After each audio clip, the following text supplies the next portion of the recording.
Greetings and salutations, gamers. This is Siltalon coming in at 8/23/2022. Today we'll be playing some Everquest, and we'll be going in and doing some Ashen Gate North, where we're going to go through and take down the end boss tonight for the third time. So sit back, relax, and enjoy. We'll have some fun here and get everything taken care of. So, with that, our friends, the Filthy Casuals, and I myself, the host, Siltalon, will go into Ashengate North and have a lot of fun.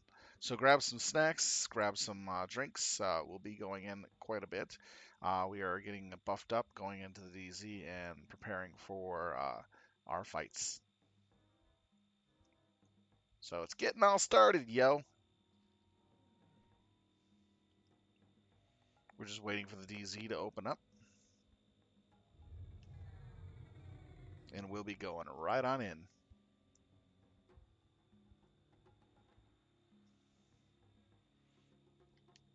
Just for those that are curious, that the Filthy Casuals are looking for more players to join us. We're looking for every class. We're definitely interested in getting more wizards, necros, and mages. So if you are interested in playing and joining us and coming to our raids, just give any one of our members a tell. They'll send you right on to a recruiter, and they'll be happy to tell you what goes on. With that being said, hope to see you there.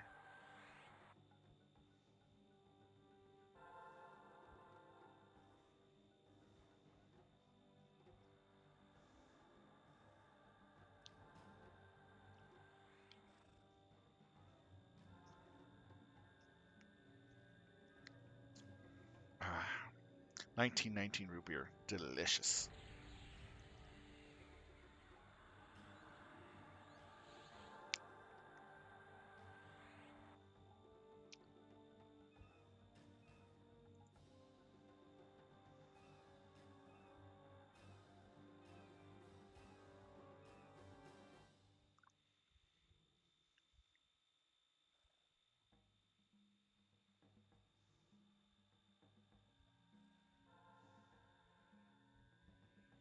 Okay, tenacity going out to groups. We finally got a rank 3 tenacity in the guild, or we got a lot of people with it now.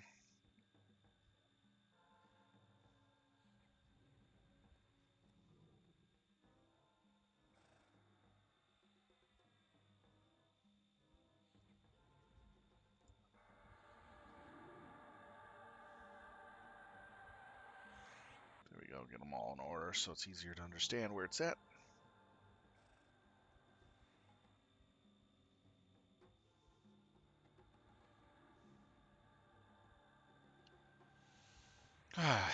So we're waiting for the DZ to open.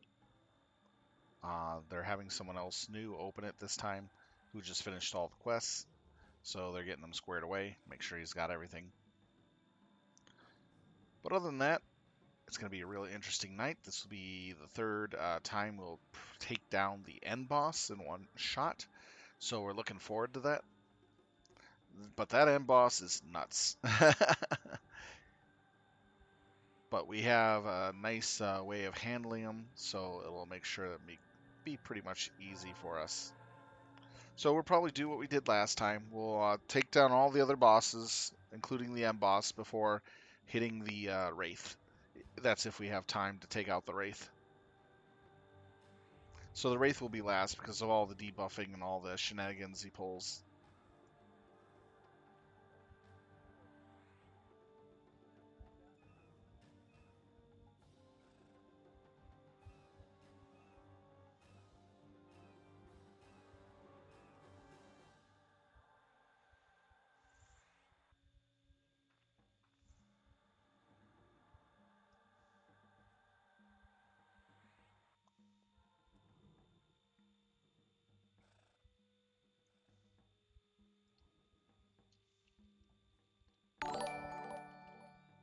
Ooh, what did we get here?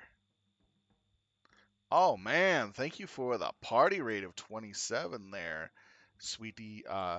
Sweet D Willie. Sorry, sometimes I have a little trouble with names. I like the little elite speech there. Hey, Ice Mark Girl. Thank you for the first time chat. That's awesome. You and welcome all 27 people from the raid. That's awesome. We're getting ready to do Ashen Gate North. This will be our fourth time in and our third time successfully taking down the boss. I'm pretty sure we're going to do that tonight. The first time we tried it, we got our butts handed to us because we didn't have the tactics down right. We came back another night and re-cleared the whole thing and took it out on our second attempt. It was pretty fun. All right, I got a few things I got to take care of real quick, real sec. I'm the class leader for Beastlords, so I'm the only Beastlord tonight. Ooh, that's gonna be fun. All right, and set up my feral list. Okay, make sure we get a couple more people.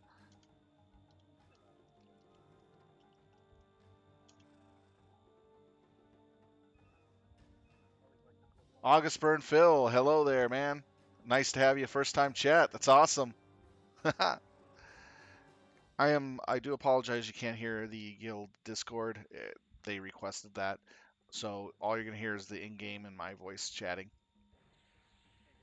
I guess I like hearing my own voice. All right, let's see. Bystander. Bly. Bleister.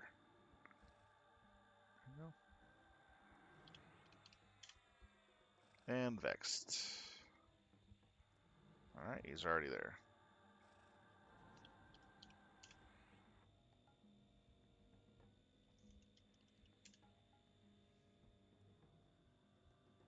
Yeah, pretty standard practice. Actually, when I originally started streaming for the guild, they allowed it for 3 expansions.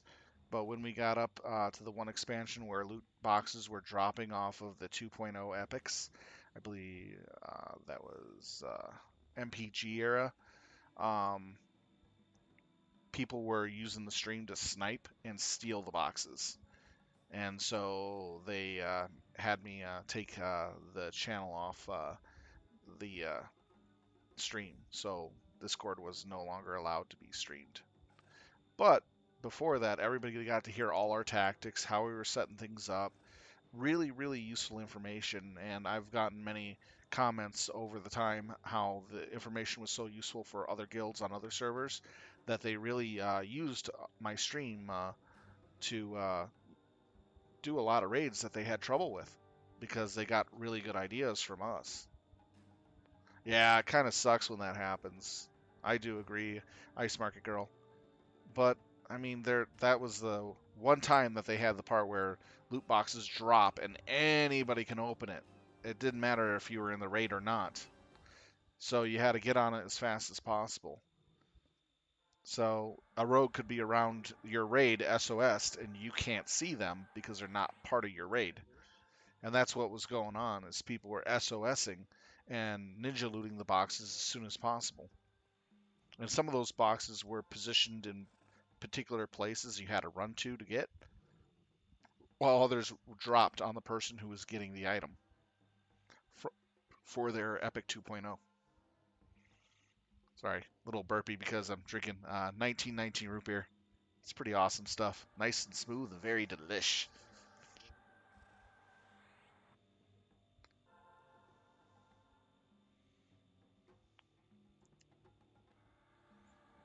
Let me see.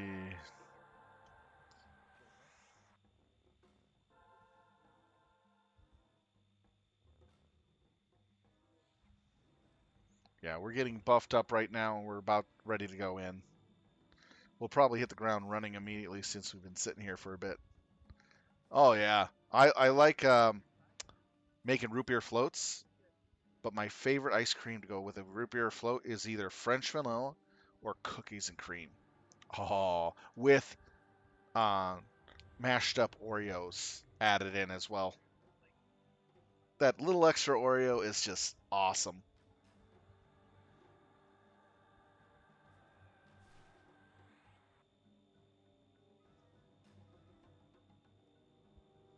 We're having problems with the quest giver. It's not working properly. That's what's going on. We're just told about that. Hmm.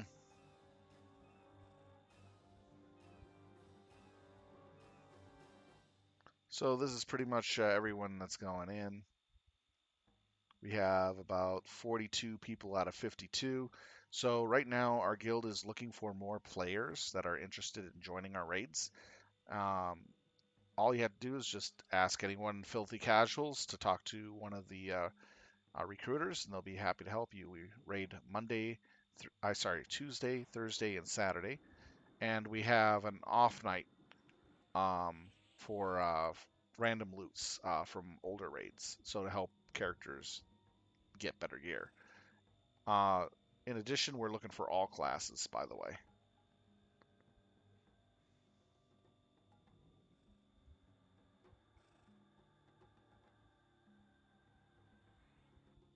Ah, but my favorite ice cream by itself, without any soda with it, is Cherry Garcia from Ben and Jerry's. And my second favorite, and you're gonna laugh your ass off when you hear it, came out a couple years ago, and it was Saturday Night Live um, kind of thing on that SNL, and well, I'm gonna probably regret saying it, but sweaty balls, Ben and Jerry's sweaty balls. Look it up. It was basically chocolate balls in the ice cream with a really nice blend of different ice creams, and the chocolate balls had a little bit of rum to them. They was utterly delish, but they only had it for like less than 2.5 months. It was pretty funny asking for that. So many cashiers was like, "What? Are you trying to be rude with me?" No, look it up. It's actually an ice cream from Ben and Jerry's. It was only around for a short time. Oh, it was really good. I worked in a store that had it. Thank you, Ice Market Girl. Thank you for the follow. I really appreciate that. I used to work at Cub Foods for about 4 years, and on the third to fourth year, that's when they had that come out, and people were trying it and they were instantly falling in love with it for those. And people who had never heard of it were walking in. They said, "We want to try a different ice cream," and I suggested that.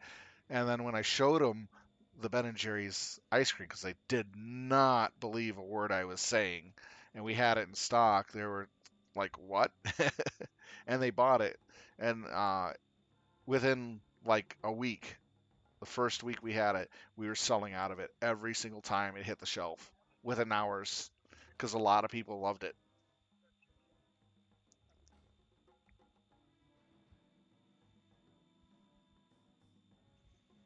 So a lot of people were just loving it like crazy.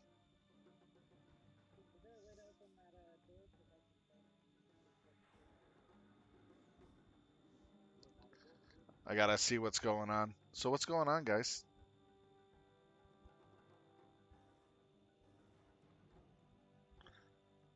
Changing targets because we can't get into Ashen Gate. Okay.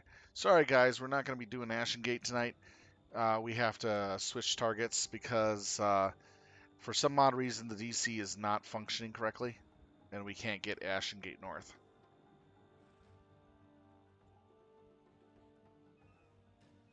But they're gonna try. But they're gonna try one more time to see if they can get it.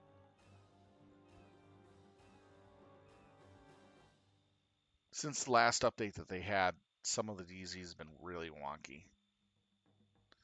They're gonna try one more time to see if they can do it, and then they're gonna switch targets if we can't.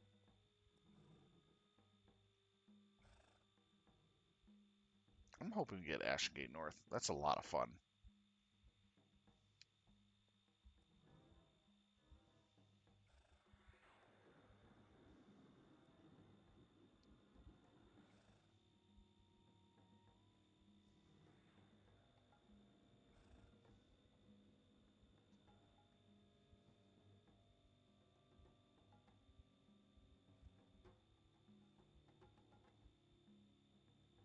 I'll find out more in a few moments here. It looks like they're porting out, so they're definitely going somewhere else.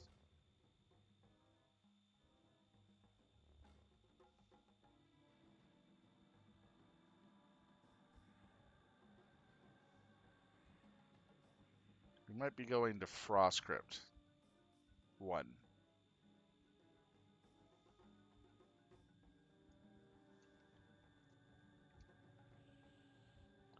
Okay, Ice Mark girl, Ice Mark girl. Thank you so much for jumping in and saying hello and chat with me. I really appreciate it. And good luck on your stream.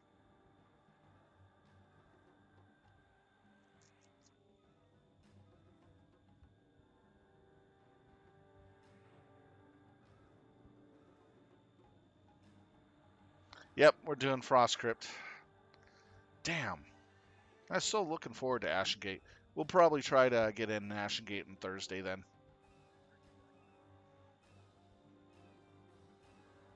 Isn't Ashengate, sorry, isn't Frostcrypt 1 have that stupid gremlin event? God, I hate that one. No prob. You have fun on your stream and good luck.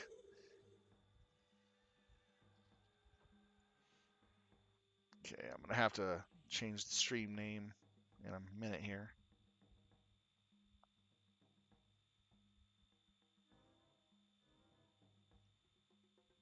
Make sure everything is updated at least.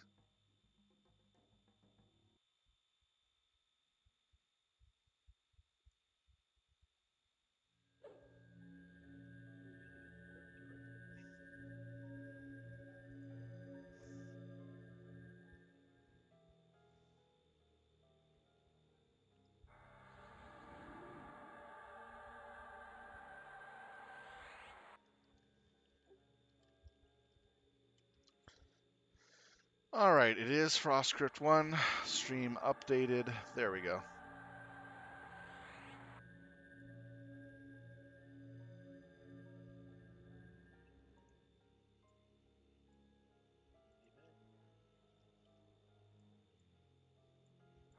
Okay, we're not sure exactly what happened with Ashengate DZ.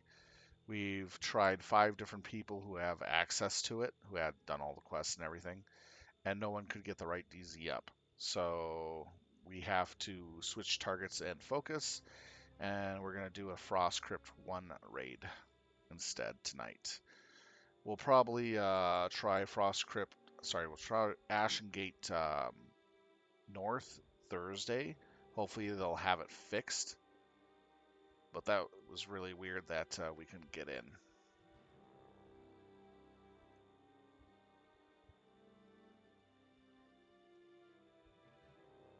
Everybody's pissing off all the little goblins.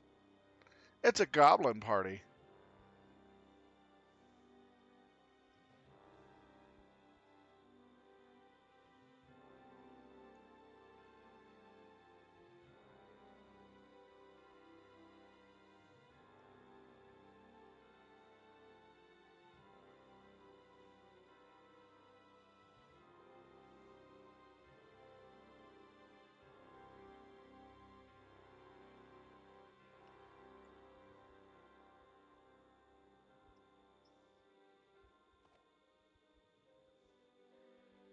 Oh, it's Frostcrypt 2. My bad.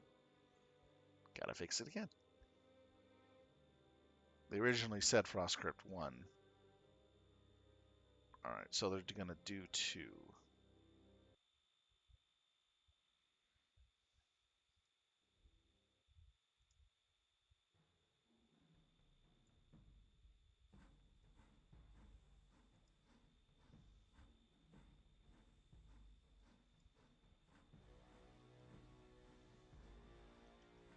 Alright, there we go. Stream updated again. Whee! It's gonna be fun.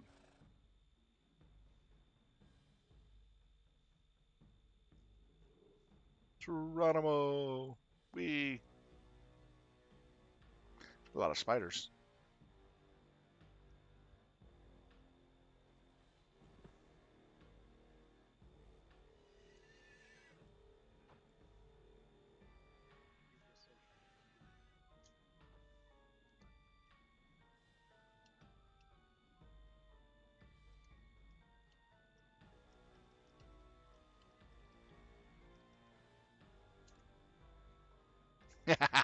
Love that line. He punts me into Frostcrypt too. Get out of here.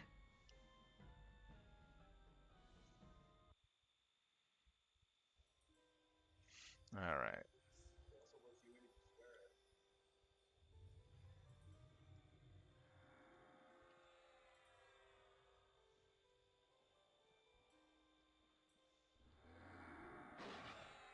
Oh no, I turned into a werepuppy.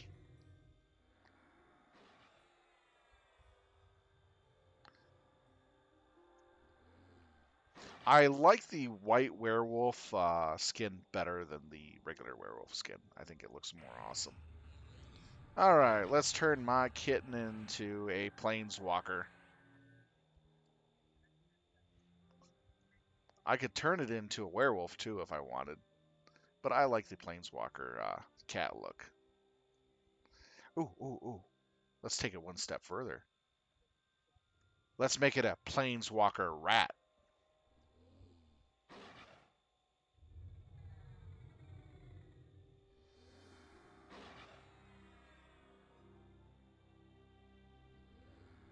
Look at that little rat. Alright, let's see. Starting to get feral on people.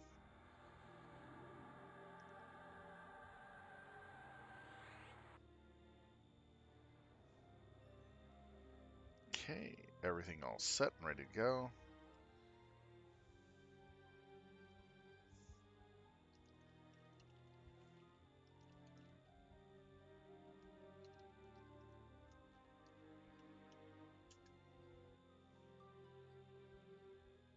Let's see. Double check to make sure. Only one Beastlord. You only have me tonight as your Beastlord.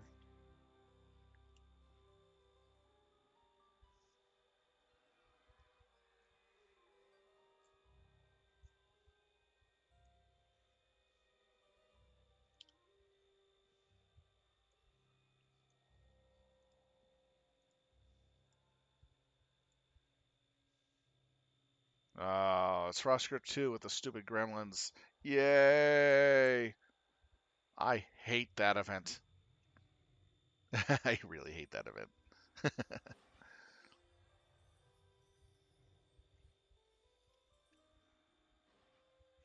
The reason why is the little gremlins, there's 4 different types of them. And the curses and the instant stuns, the fears, all that when you start engaging the main boss is a pain in the butt. But the trash before it is just as bad.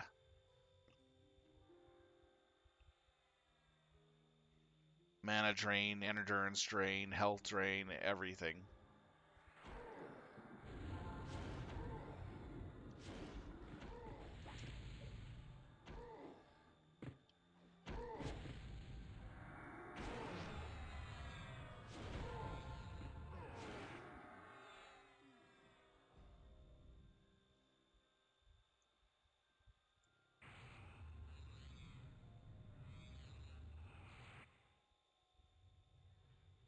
Coming on the left? No, right. There they are. I can actually hear them moving around. I can usually tell which direction they're coming in from.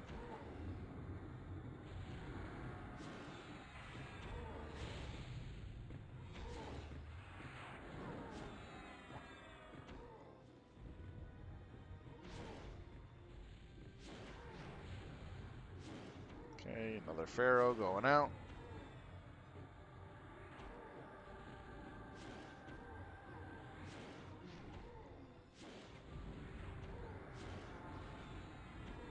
If any of you have any comments or questions, feel free to ask. I'll be more than happy to answer anything I can. We're currently in TSS era, uh, the Temple of Serpent Spine.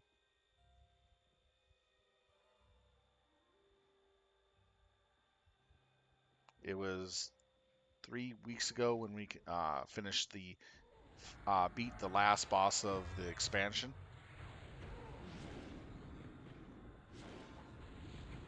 I think we were like the 10th guild to do, somewhere between the 8th and 10th guild to do it by that time. We are a progression guild. but we don't compete to see who gets it first. We just get it as quickly as we can. But we remain competitive, though.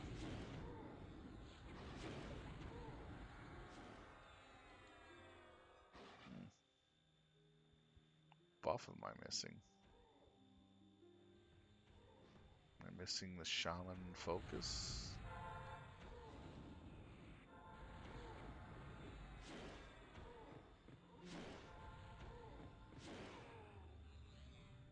Yes, I am. God, I hate these bard songs.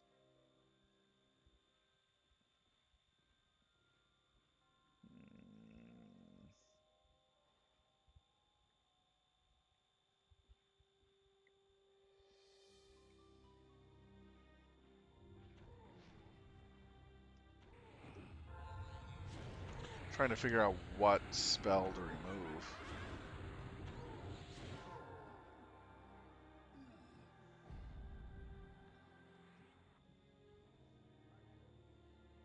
Oh, there we go.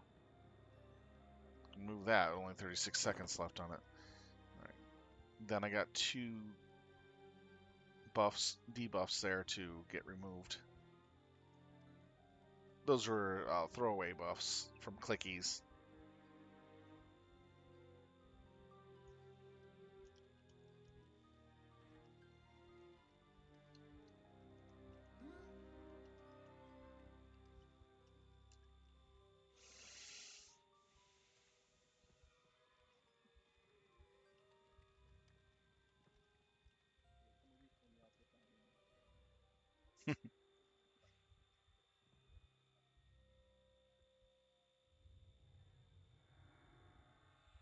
So I'm only missing focus at this point.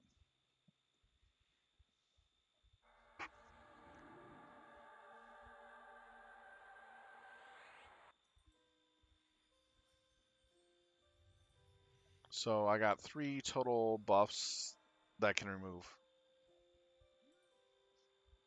There we go. And then with this flying off, I have over 20k health.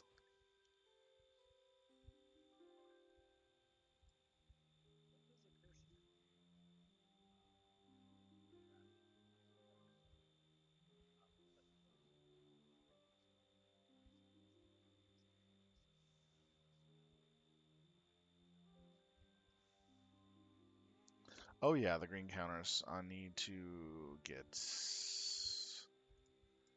poison removal. There we go. Now in this fight, some of these mobs have poison counter debuffs that cause massive mana drain, and then there are a curse-based one that causes you to use 50% more mana whenever you cast anything. So you can lose your mana really fast in here when they start debuffing you. That's just off the trash. Thankfully, we have time in between trash and the main boss to med back up and regain the mana we lost, which is helpful.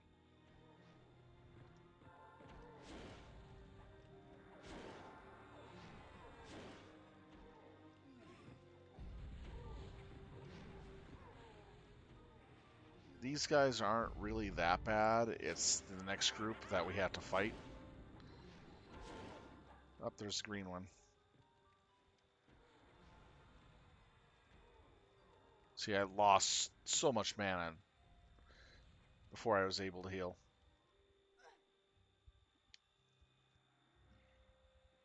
Yeah, the green one looks like an ice comet.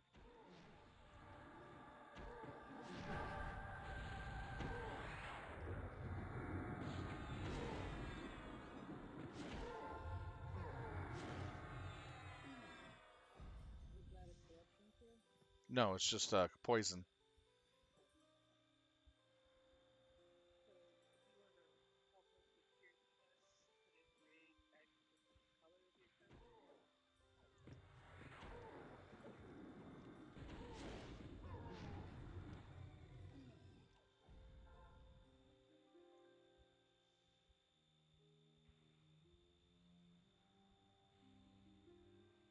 Alright, so we're getting the Rail Crypt Guardians first. That, then we'll get the Gargoyles, which have a full damage ramp. Very adorable. It's like cheat mode, I swear.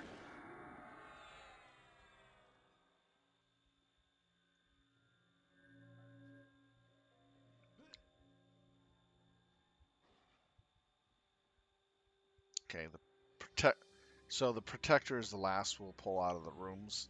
So we're going to pull 4 mobs and then the Protector. 4 mobs, then the Protector, 4 mobs, then the Protector.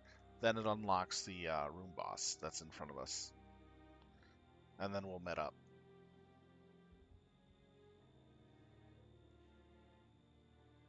So these ones have 3 different... they have the poison and 2 corruptions.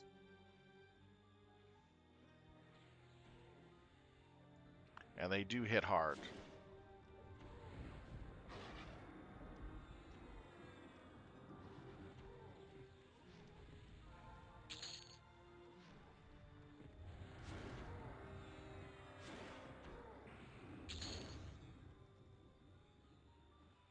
Oh, no, not again.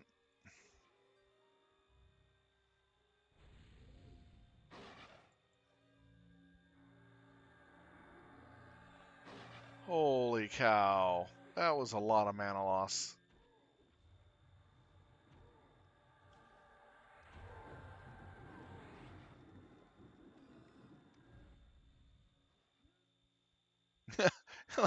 Like a third of my bar. Vroom. Hate that.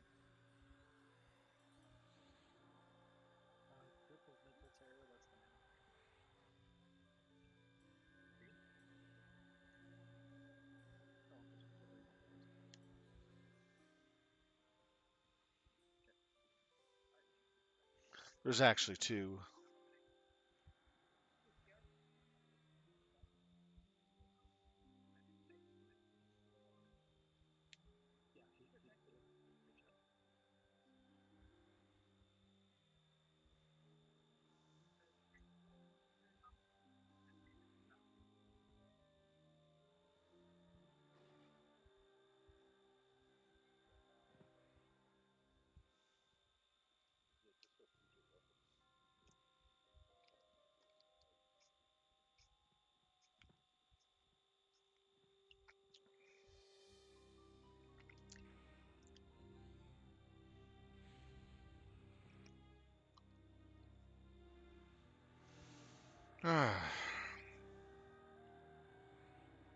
This is one fight I hate out of Frostcrypt 2. It's because of the shenanigans with the poisons and the curses. Just to give you an idea what my character has right now. Oh, here's the... Gotta wait.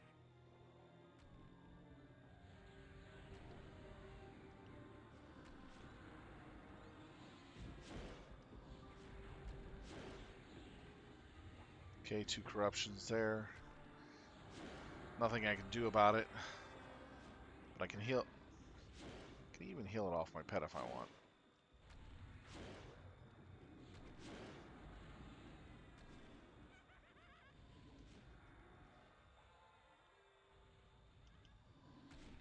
Pet still has his stuff up.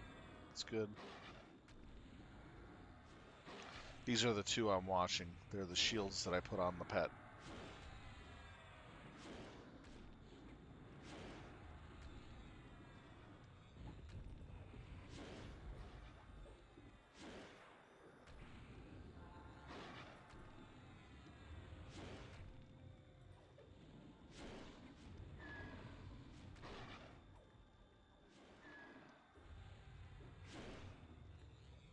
Okay, which one dropped? It was Feral.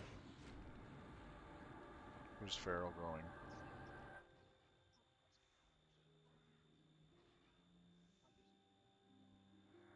So Feral's there. And we lost Spellguard. Alright. Well, it doesn't look like I'll be able to spend anything.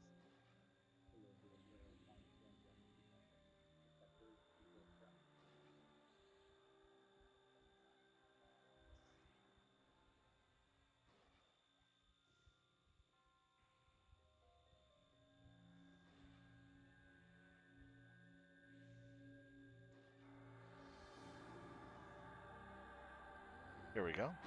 Got the spell guards back up. Now the reason why I'm using the spell guards is it actually saves my pet a lot of problems. There's some spells and curses that go out that will just instantly eat through my pet very fast.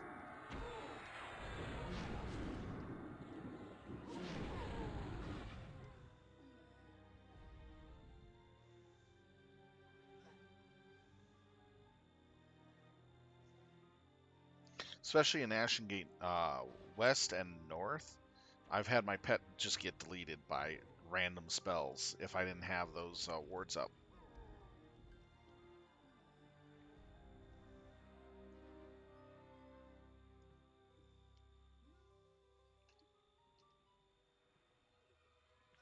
Now for my stats. And this is what I'm looking at for my stats. My agility's, my heroic agility is a little wonky.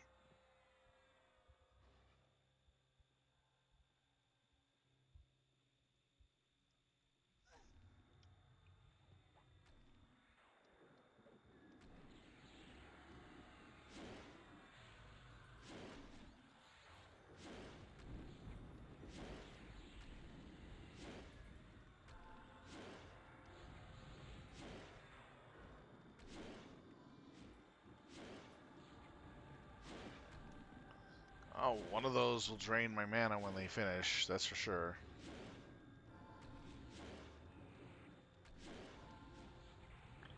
Looks like Pharaoh Guard triggered.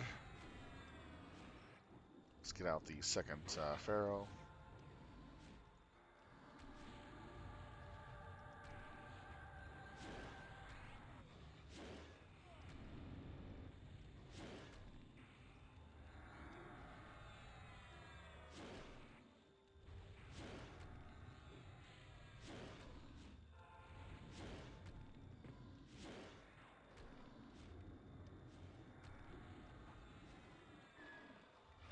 They're back out. Okay, it looks like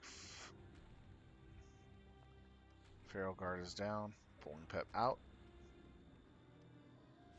Don't want to risk it for the biscuit. There goes all my mana.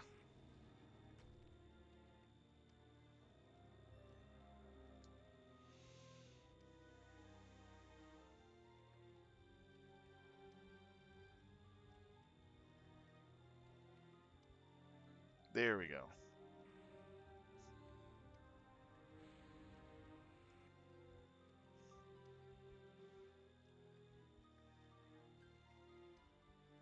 Only one. There's only one Beastlord in the raid.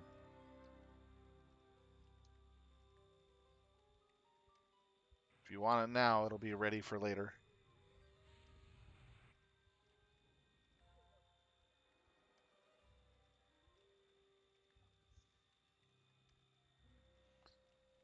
By the time we get to the end boss, I should have my Paragon back up if you want to use it now.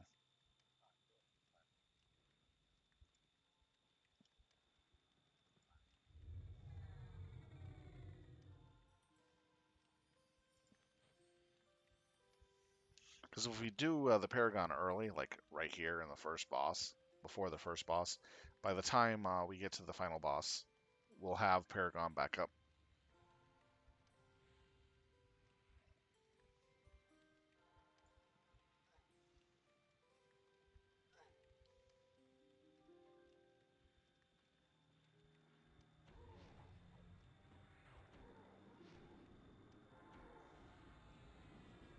Since these are really easy, I'll just wait.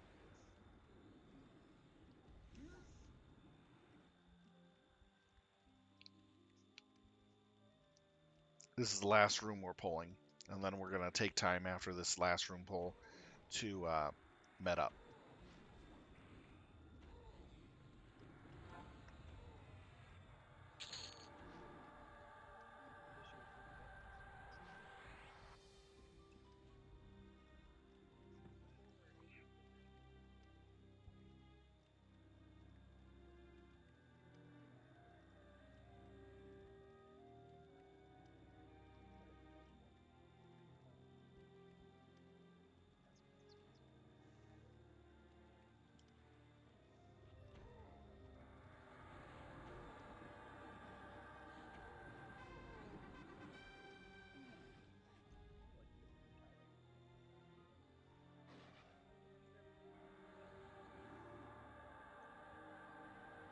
There we go.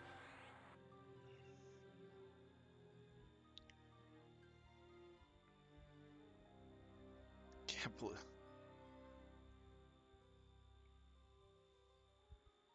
The funny thing is, I can actually remove these and it won't affect me in any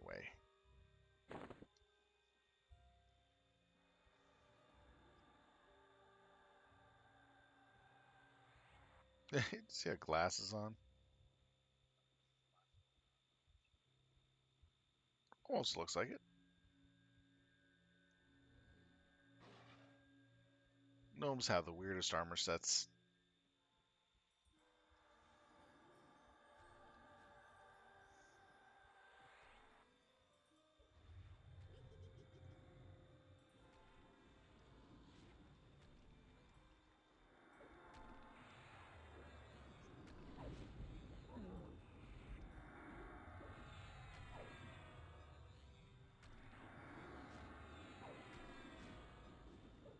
Ooh.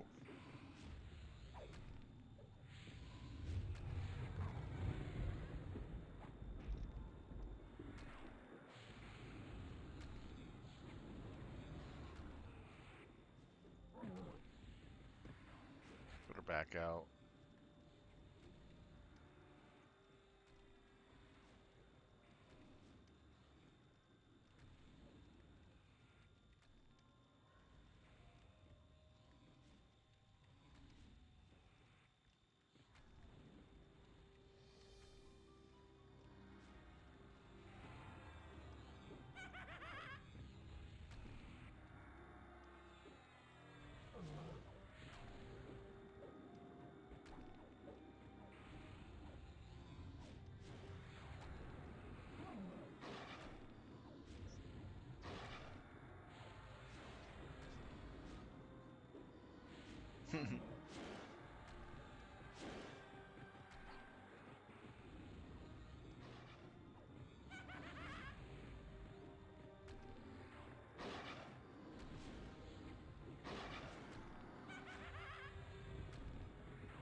Alright, we'll be meting to full here in a moment.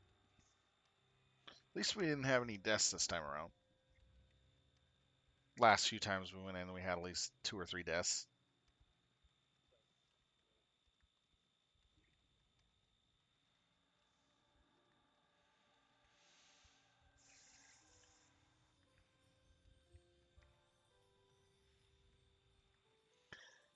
Wow.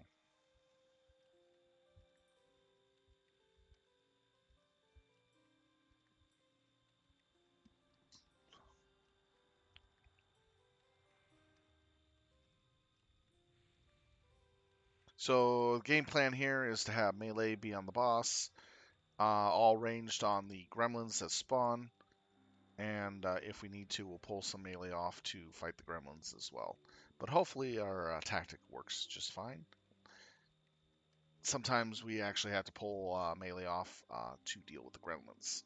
The gremlins have different abilities, such as a AKDD, knockback, stun, fear, and root. So things can get really annoying really quick. I've always lost a warder after in these fights with this guy. And then when we beat him a couple times, my warder was perfectly at full health and then just got nuked for some stupid reason and died like 10-15 seconds after he had died. I don't understand how that happened, but hopefully we'll see if we can keep our warder alive this time around. Let's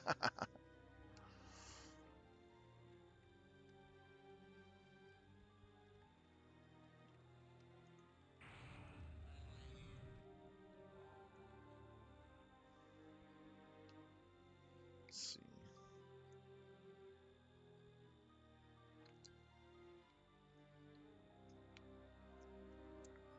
Enough to get through this fight.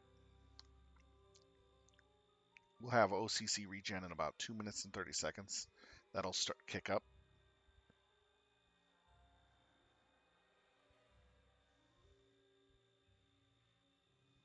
can't believe I have so many buff slots.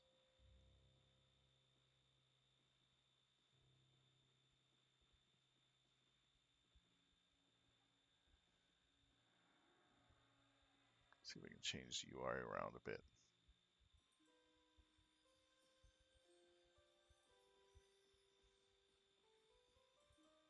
So that would make it enough. Do that.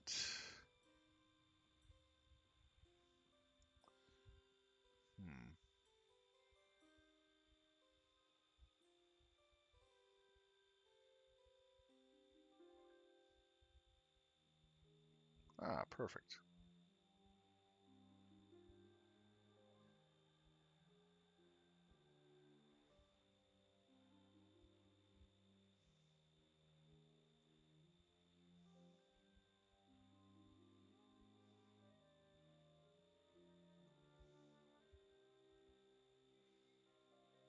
Now, if you guys want to know how many A's I have, I currently have 1,752 left. For the era, I've gotten a lot of my general done. I have almost all my archetype done, all my classes done.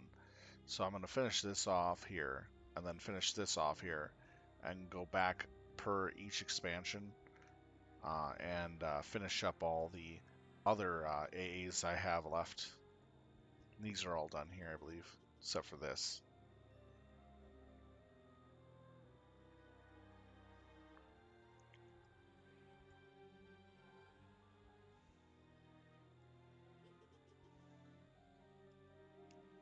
So I got a bunch of stupid stuff in Omens of War. Still have to do the trials.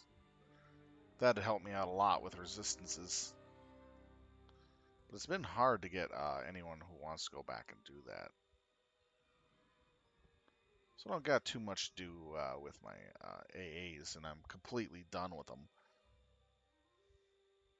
And I will try to complete them.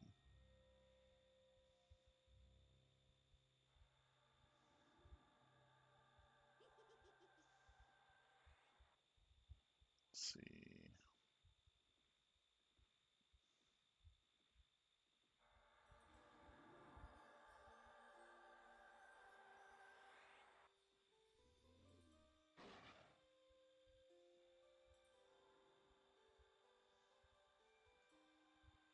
There we go.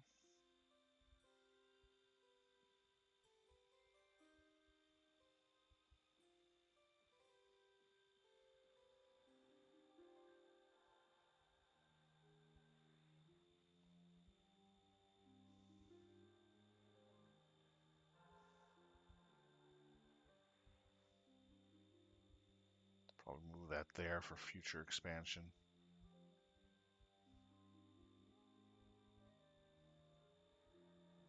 It's always so fun trying to figure out what you're going to do with your UI. I spend a lot of time tinkering with my UI.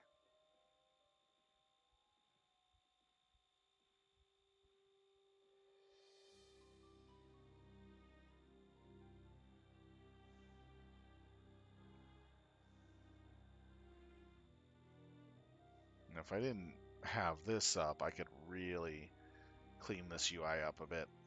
Maybe I should move this somewhere else.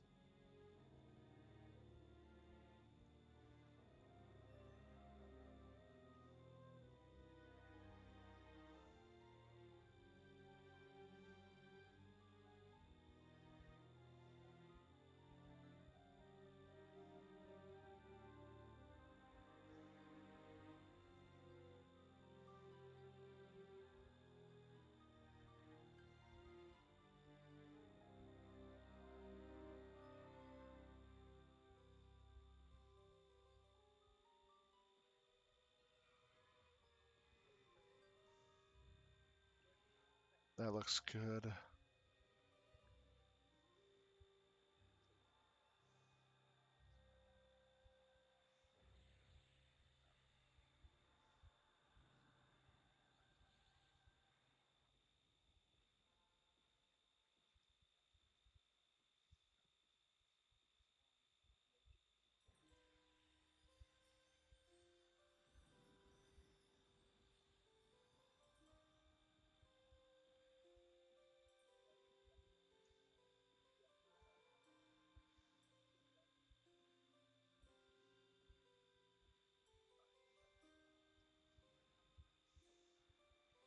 Let's actually kill this.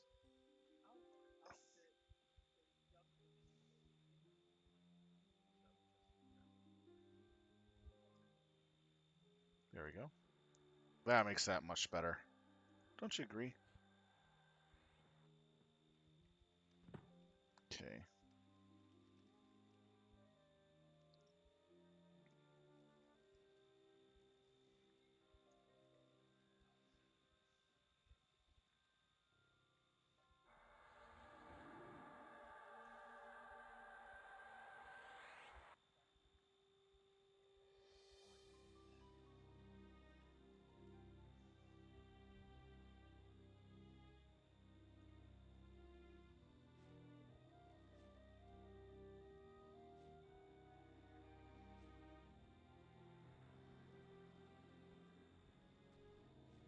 Deal with that a little later.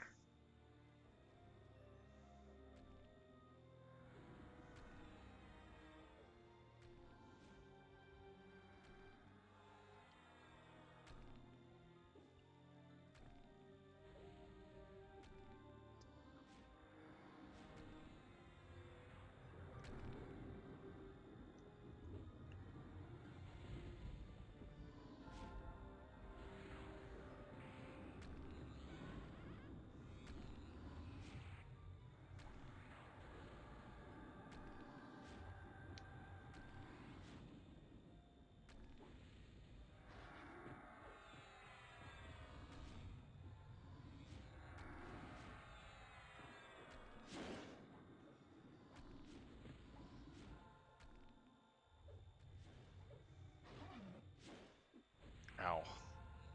That hurt. Let's see. Whoa, all of them are down.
And I can't cast a spell.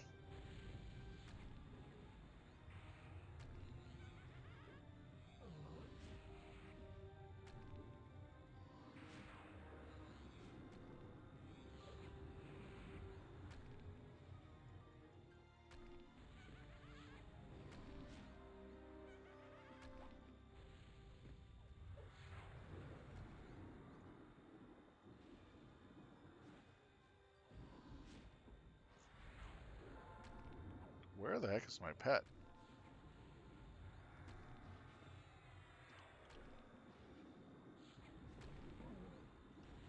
Gotta drop out of there.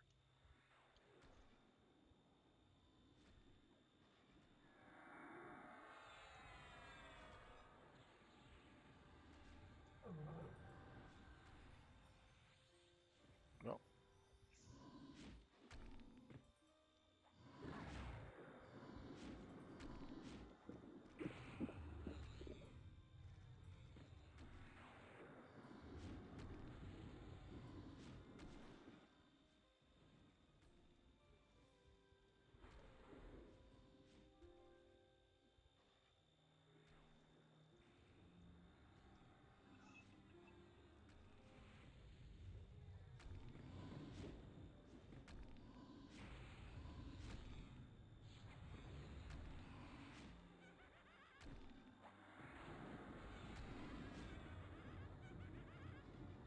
There we go. Finally able to cast on my pet.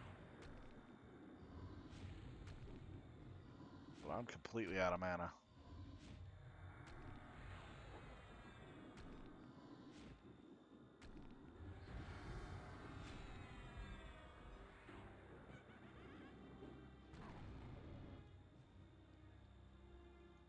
Damn, no mana cure. Nothing available.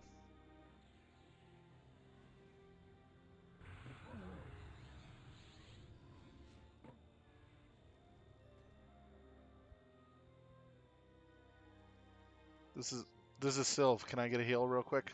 Going down.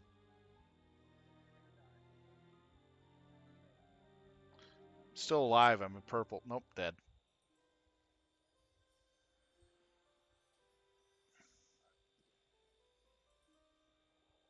Couldn't even use any mana for most of that fight. Hate that event. It's one of the worst events in Frostcrypt too. People will die. It doesn't matter how well you do it.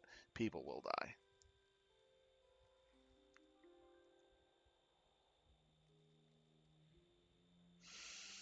Hmm.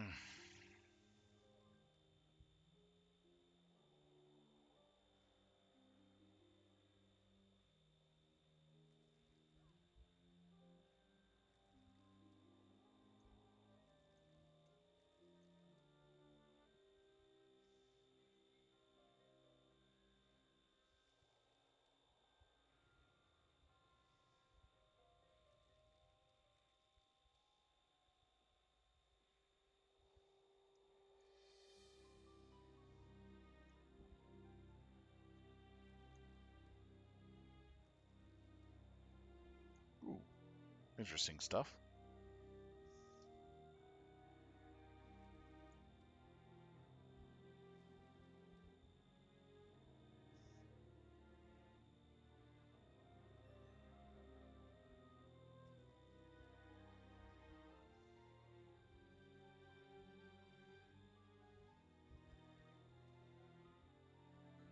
So that's going for roll. That's being bidded on.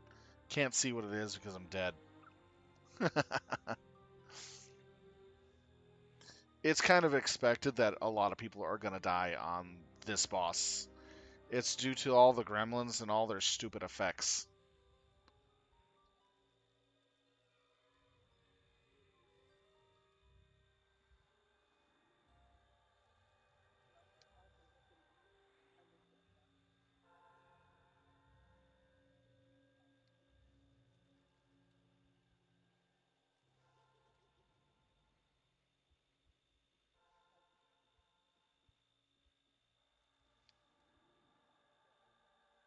That's a lot of people dead.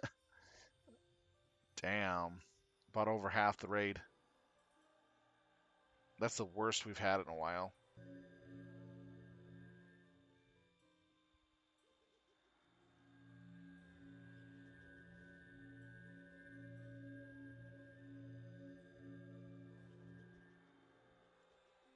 Okay, there we go.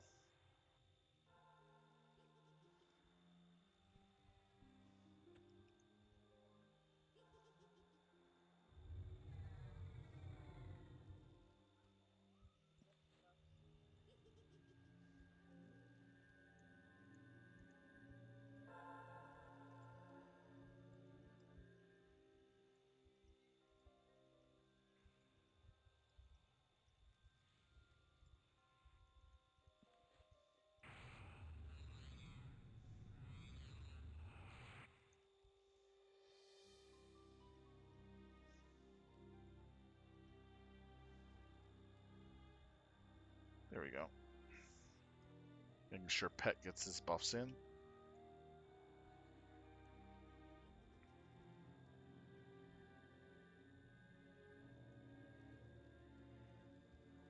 I'm not going to roll for that.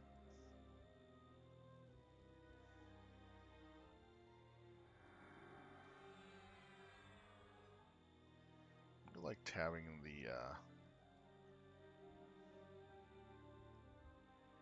what's this? Oh, nice. 1.5 piercing only. Liked having this up here.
I believe we have Liriana in today.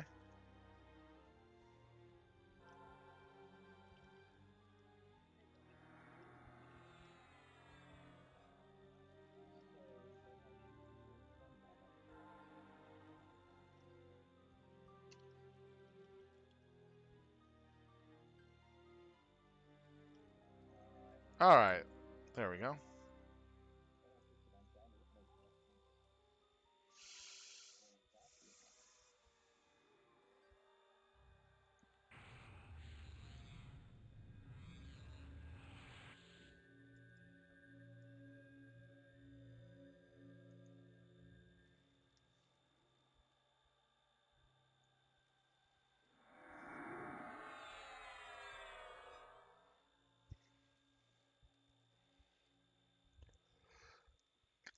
Excuse me.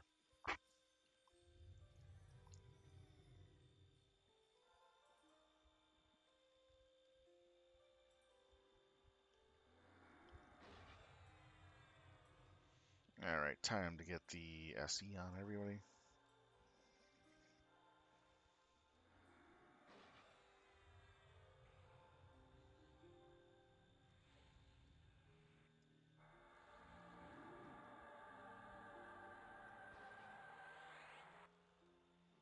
SE going out.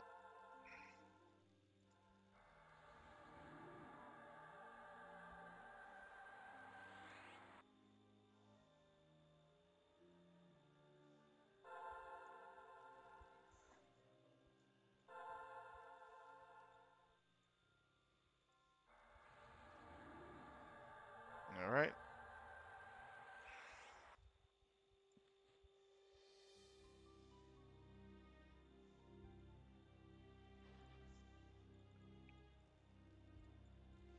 All right, what's going to happen is we're going to hit Wolfgar. We're going to focus solely on Wolfgar. We're going to ignore the 8 guys around him that do different things to help him during the fight.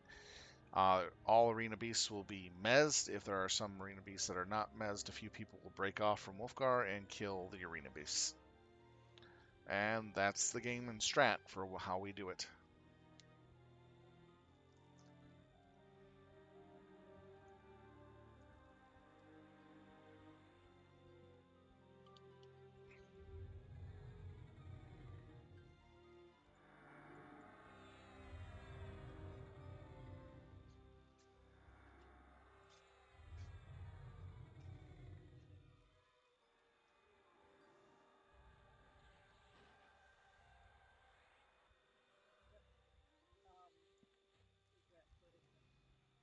Okay, we're looking.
All right, no problem.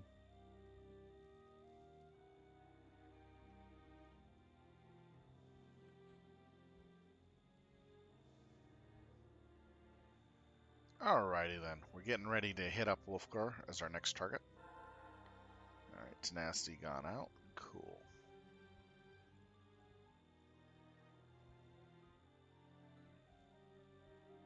Can you get my water too, please?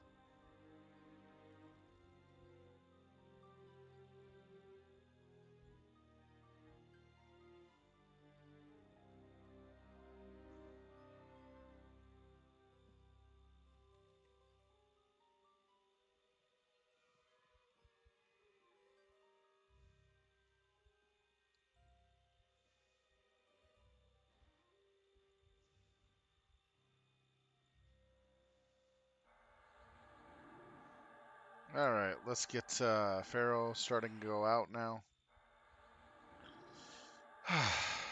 So much to do as a Beastlord.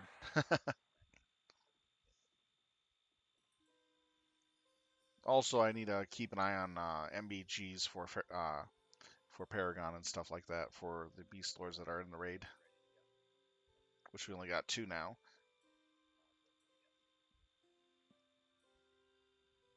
Alright, Tenacity went on pet. Sweet. Now it's time to beat up Wolfgar.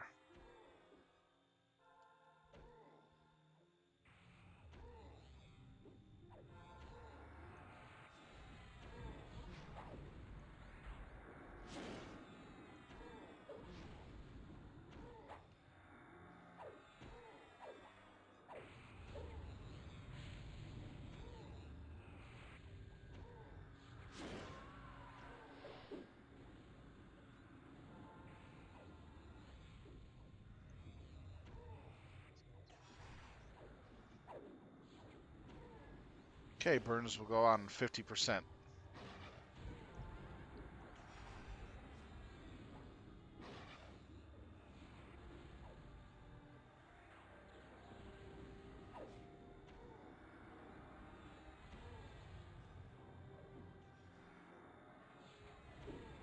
Here comes the Arena Beast.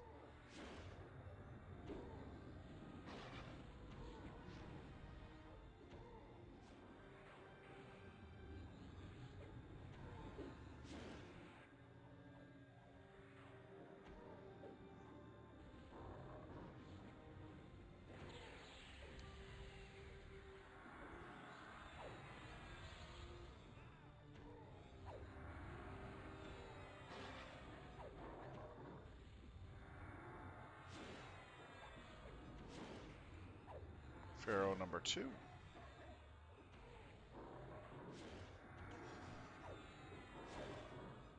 10 seconds before reapplying.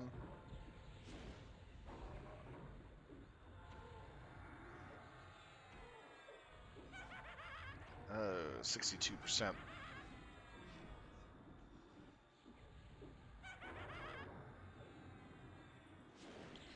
MBG MBG's going out. Burns going in. Now what this is a really cool little item I got picked up. It helps add some extra DPS to the raid. It's a very easy quest to do. And it makes a static field that looks like a little trap on the ground. So people sometimes get it mixed up with a trap.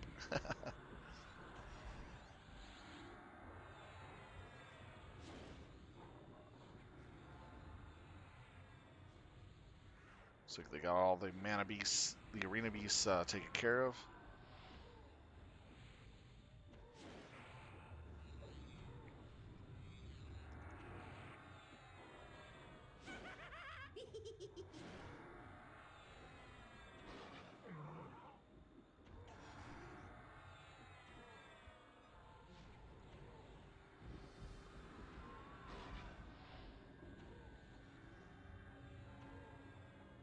Okay, Paragon's just about up. When I'm not holding it for MBG, I use it for group as much as I can before it comes back. MGB comes back up.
Don't have the health buff up. It's only an extra 100 health. And percentage of, I think, avoidance. Let's see here.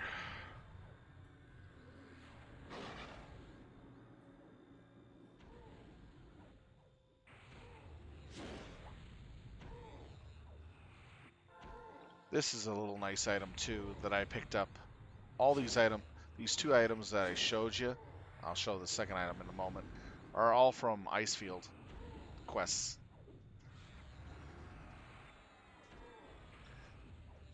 This one gives me a familiar to walk around with, which if you want to keep it around, you can. Otherwise, you leave the green one up. And as long as that green buff is up, I get a static, increases double attack and regeneration rate. By 6 points, by the way, just to let you know. It's not half bad. Oh.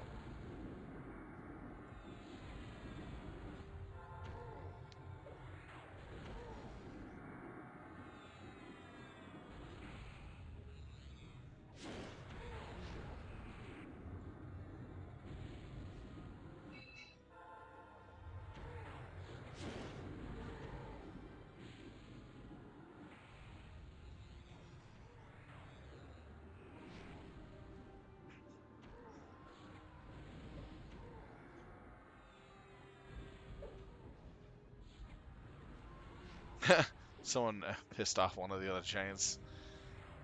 Normally, if you leave them alone, they don't do anything to you, but they do help the boss.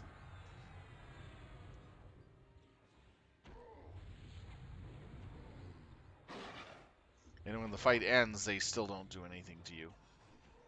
Which is nice. You don't have to deal with them at all. But if you tag one, then you have to deal with it.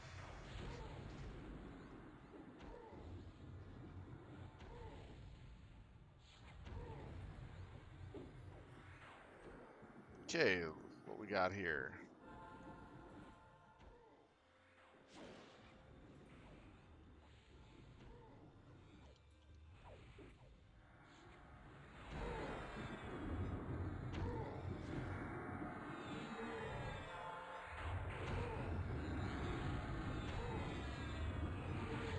Got that.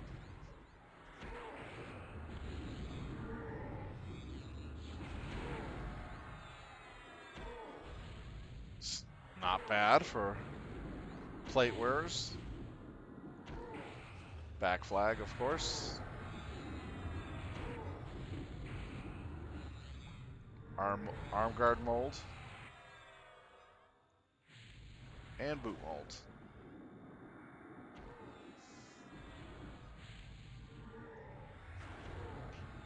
So those are the prizes for tonight.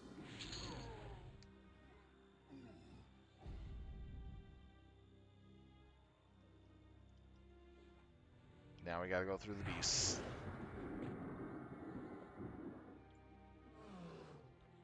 Oops.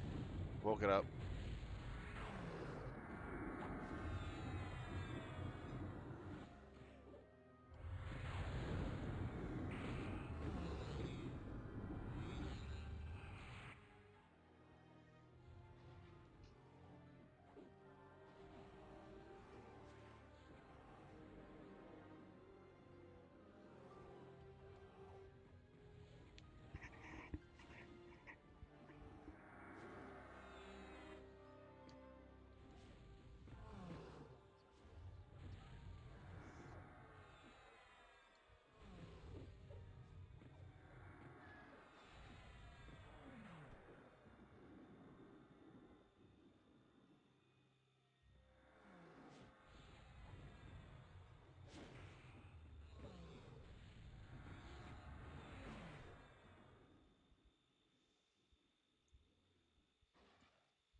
Oh, there we go.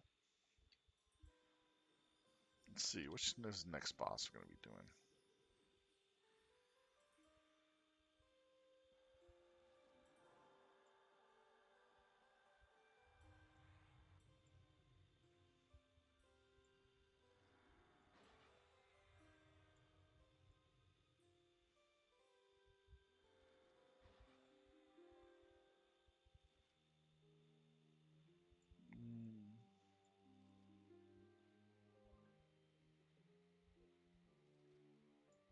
One of those two, probably.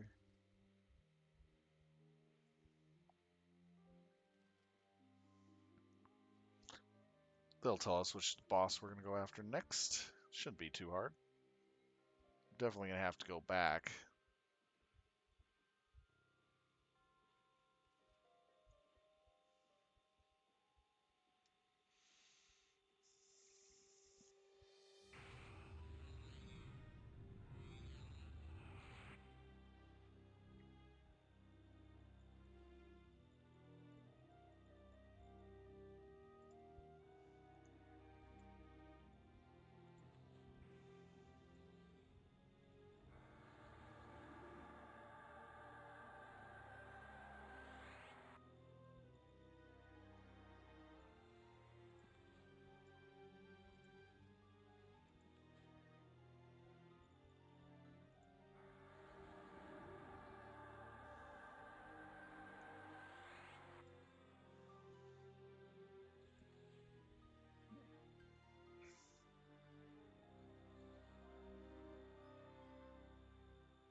So tonight I have 107 DKP to use. The Jaded Blood Iron Ring is at 22 DKP. The Time Worn Arm Guard 26. The Carved Blood Ice Choker for 20, and the Boot Mold for 11.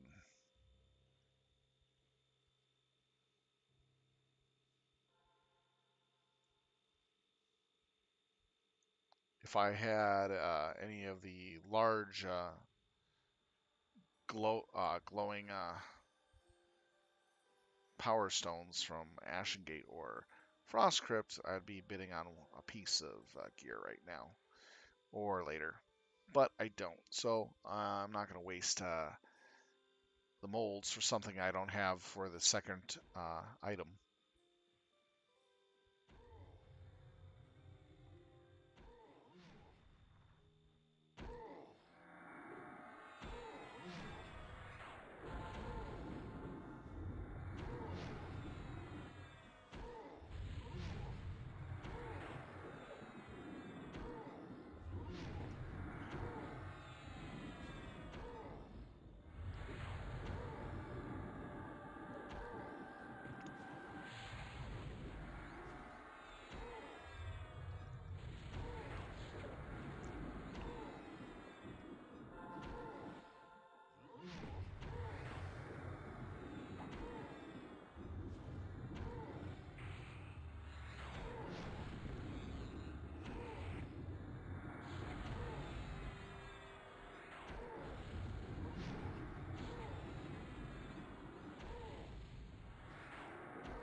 Wondering why this one got aggroed. Probably a mistake.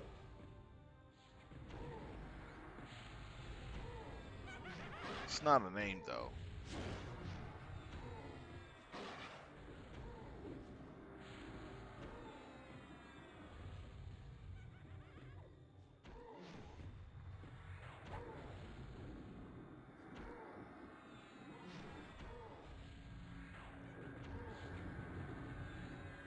So we're going to go after Fridley next. He's the one with the 6 guys that spawn every so often, depending on his health. We'll be taking that down as our next. Basically, we're going to keep all the Giants mezzed, have people with a taunt or a whirlwind pretty much keep aggro on the mobs as they break.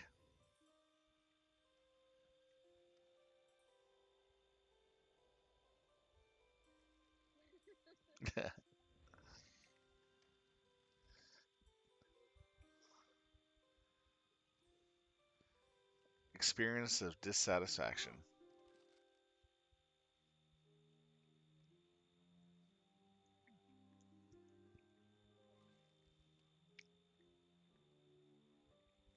That's a big word. Can you try something smaller? Big words hurt. uh, thinking hurts. I love that.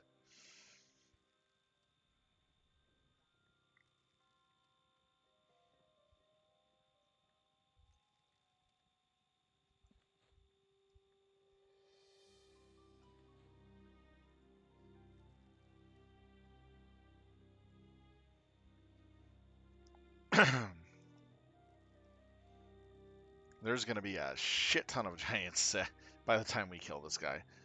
But if it goes right, we shouldn't lose a person. Or we might lose a couple. Who knows? If it goes terribly wrong, the whole raid wipes. Which we haven't seen on this guy for quite a while.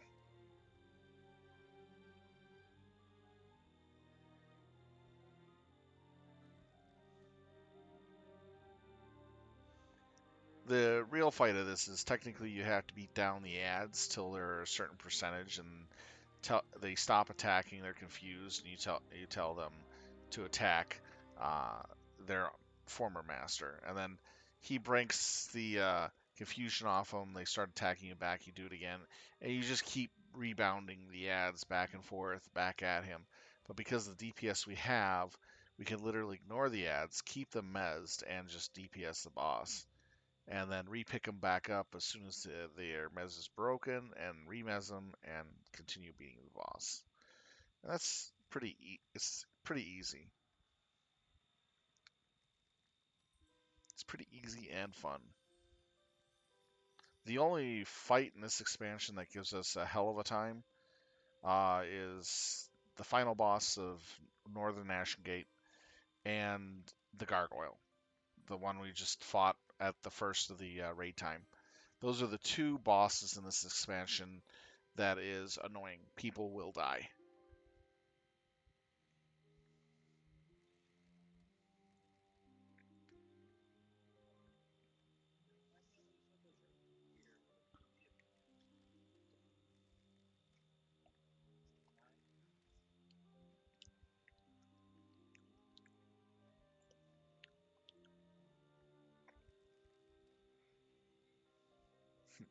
Still got MPG trial headband. I think this is the lowest level item I have on me. Let's see. Anguish. New content. New content. Taxi. This is Taxi.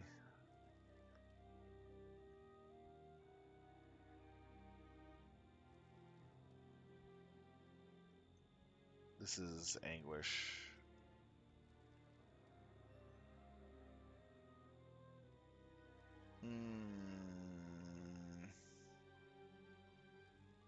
That's Taxi. Taxi. Okay, few things. MBG Trials.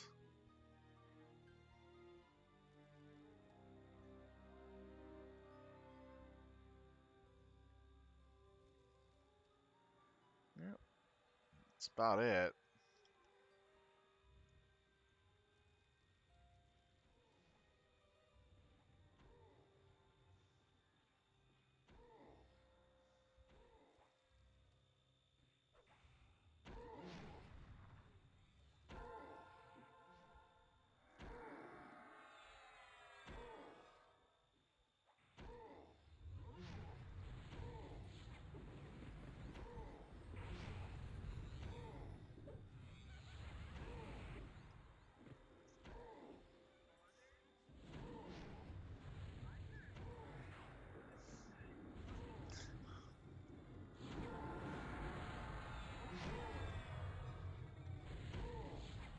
All right. You're gonna love how many giants we're gonna get in this fight.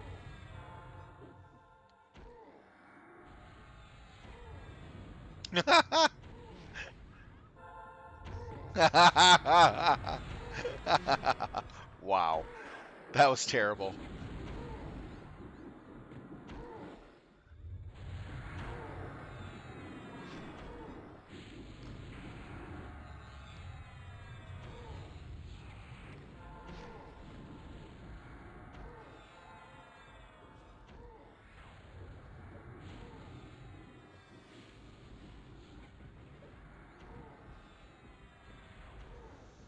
All right, here comes the second set of ads. Everything is going nuts.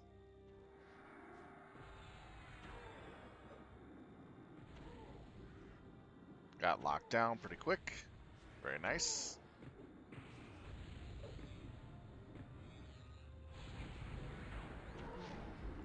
Oh, my pet took some hits.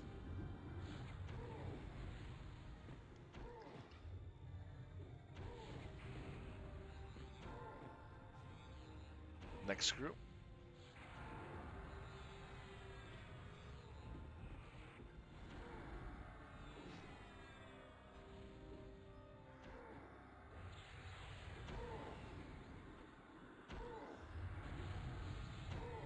Okay, how long is this? 21 minutes, so can't use it again.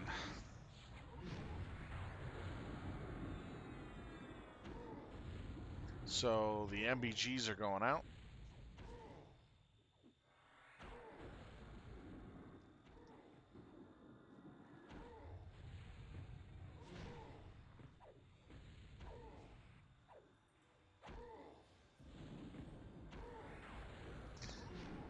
You can always use the line from Subway. Put it in me, Dave.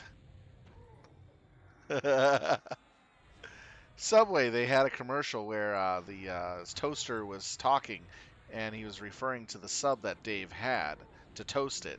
So yeah. No, was that Jared?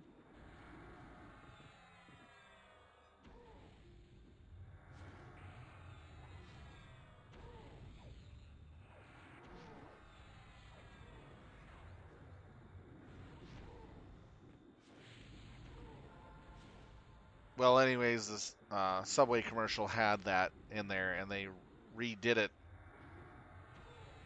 No, last set of ads. All right, so we got the last set of ads in, and it's quite a lot of fun here. Look at this.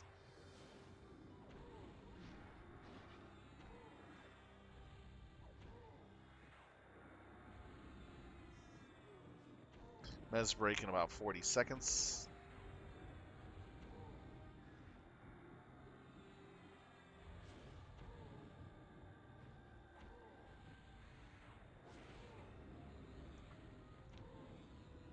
Still going strong there.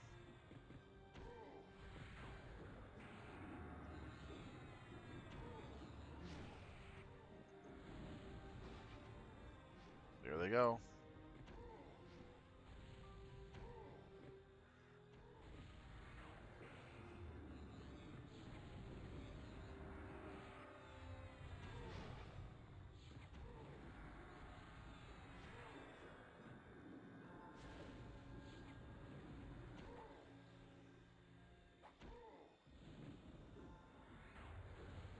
Mez break should be hitting soon.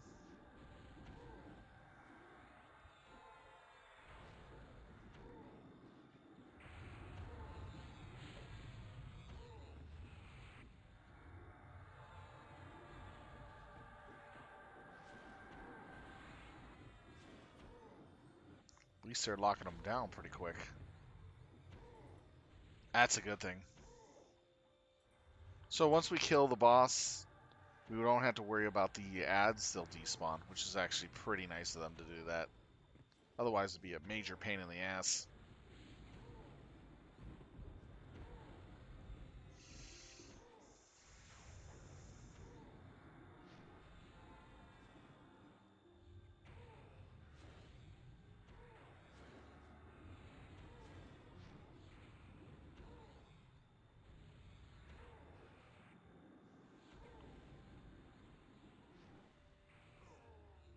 There we go. Very nice.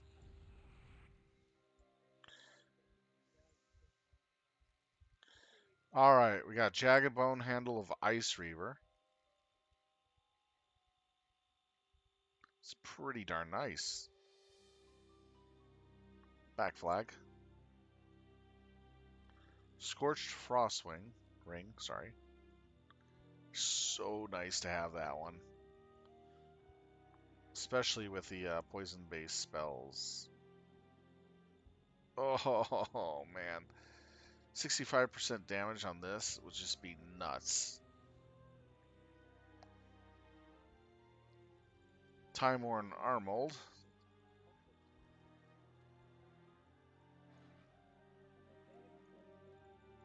And Glove Mold.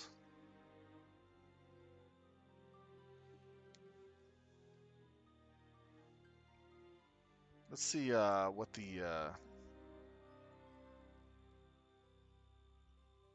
checking the bidding on the ring.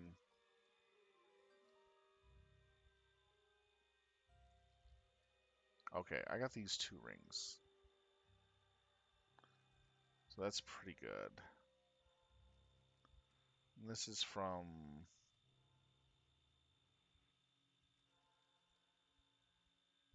Oh yeah, I'm just fine with those.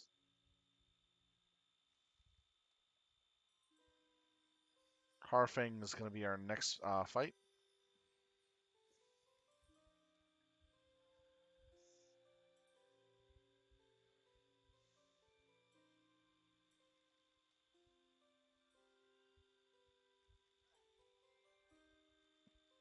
So Harfang is going to be our next target. The main guy will ramp, so we have to have an off tank. Someone's going to kite the wolf around, and pretty much that's it. Very simple.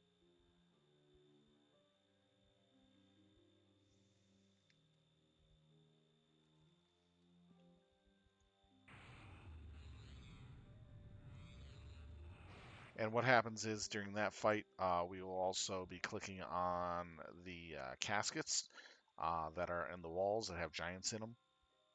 So he'll sometimes call that out. People go over and click on them once at a time. Then at 40%, then we need 2 clicks per casket.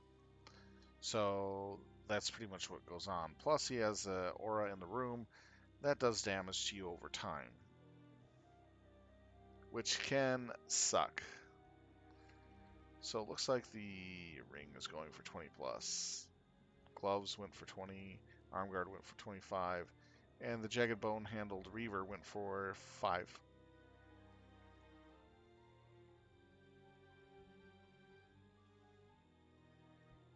Not bad.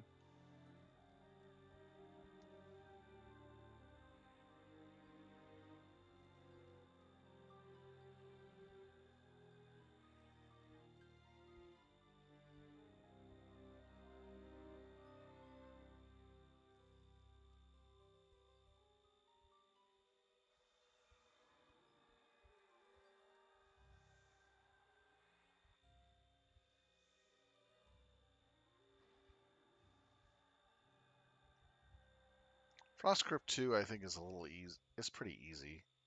Same with Frostcrypt 1. The only events in each of those 2 is in Frostcrypt 1, it's the one where we get the unlimited spawns keep coming at us while we light torches, and then Frostcrypt 2 is Gargoyle. I hate the Gargoyle one. The Frostcrypt one is just annoying.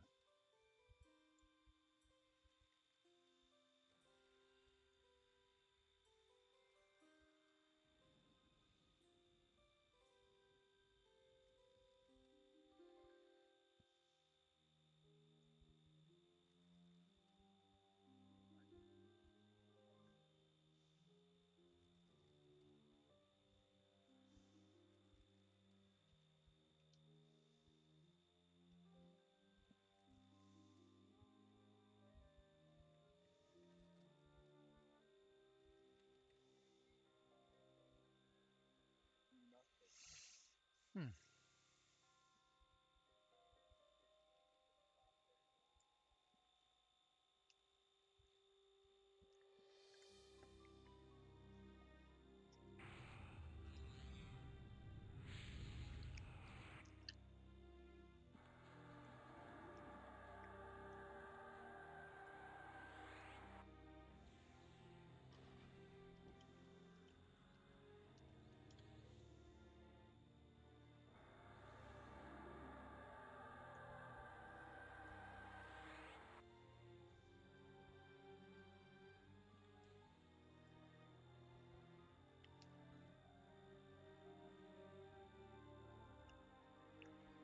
So this fight is a clicky fight with a little bit of endurance. The endurance is a healing check.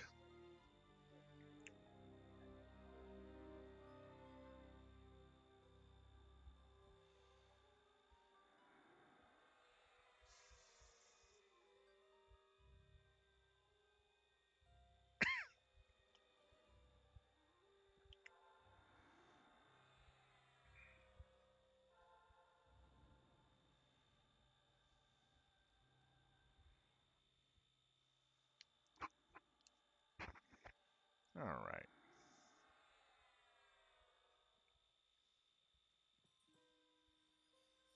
We'll be having everything going up here in a moment. All resources.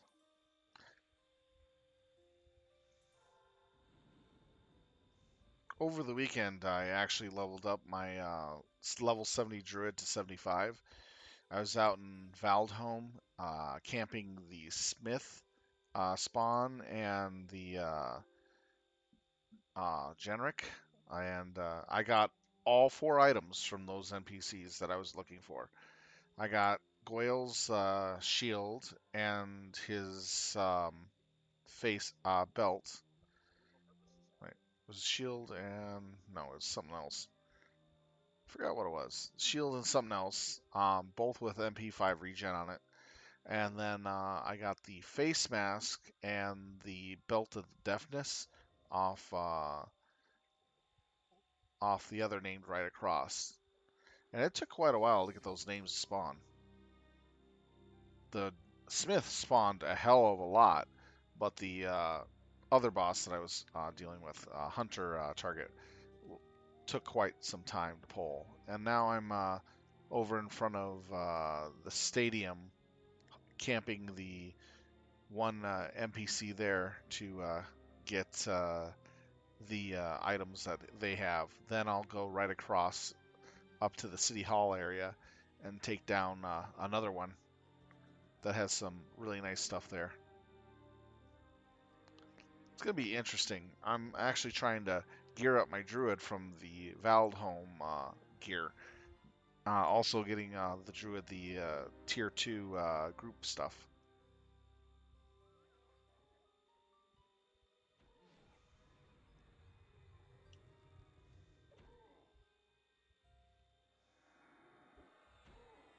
But I still got to get the molds, which drop only in Icefall.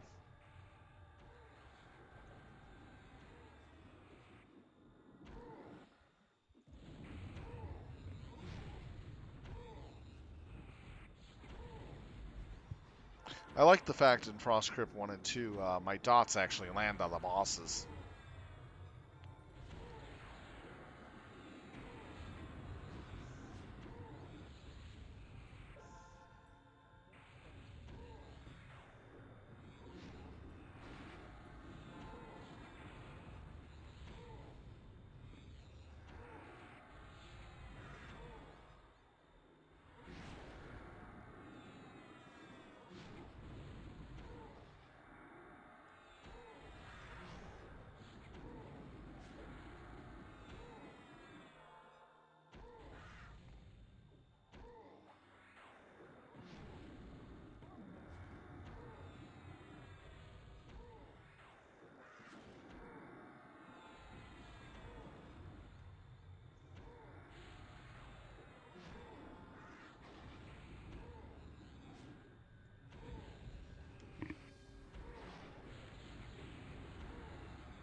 Well, dragons are thick-boned.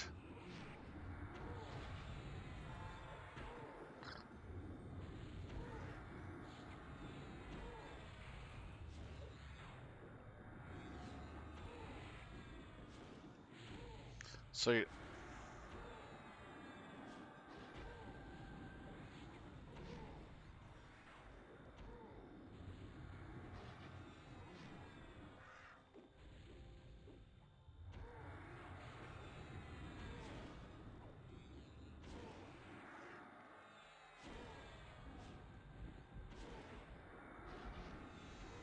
going pretty well. Burns are going out now.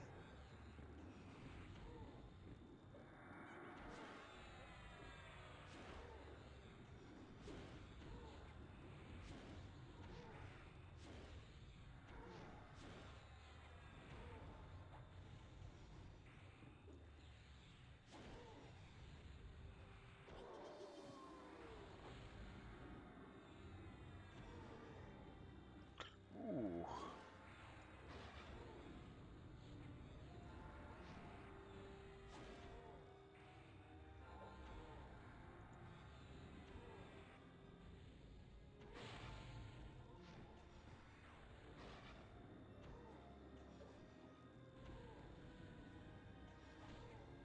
Looks like my haste got killed.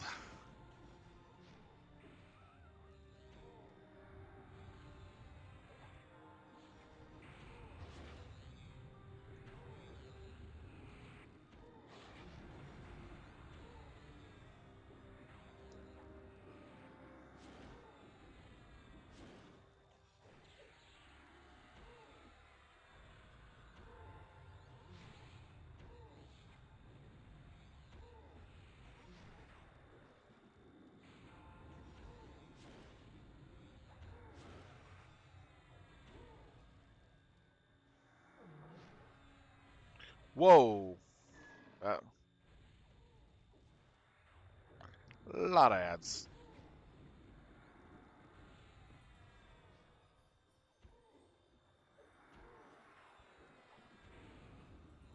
That was not good. Means we did not click appropriately.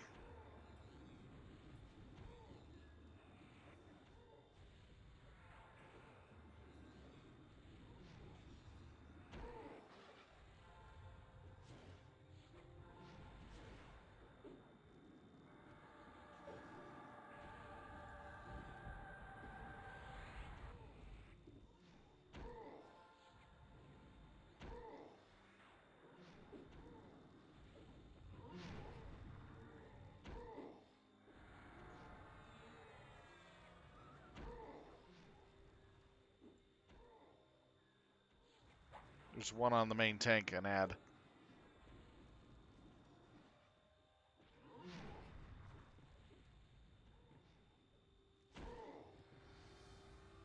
Yeah, main tank should not get hit by extra ads. Well, second top burst.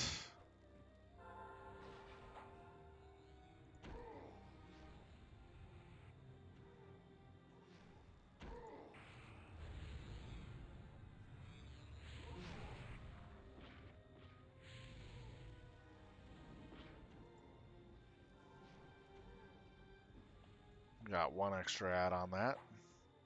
But he's just about down.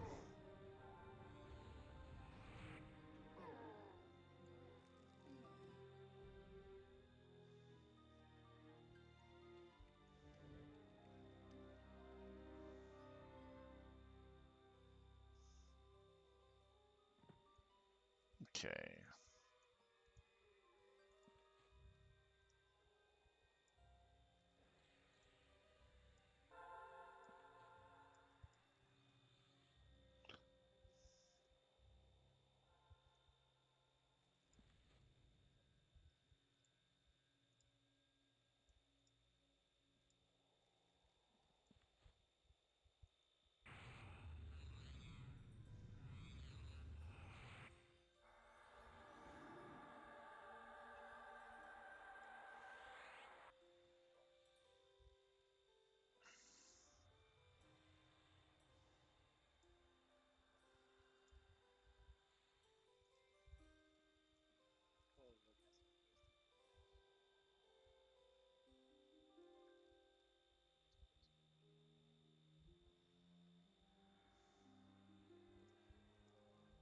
All right, let's see here. Glowing petrified ice. It's very nice. That is for a charm quest. That is for the new armor stuff for custom-made armors. Time Worn Bracer. Probably boots. Nope. Another bracer mold. Double bracer mold. Not bad. And this is what I got. It's actually pretty nice for Beastlord. I like this over the other ones.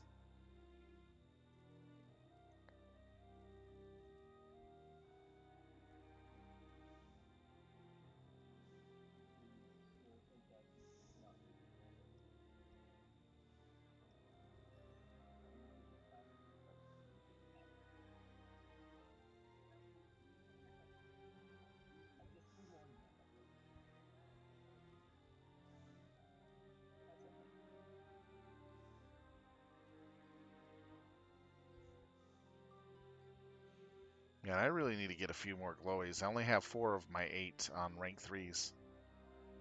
I haven't won any in like almost a month. It's gonna be hard to figure out what I need.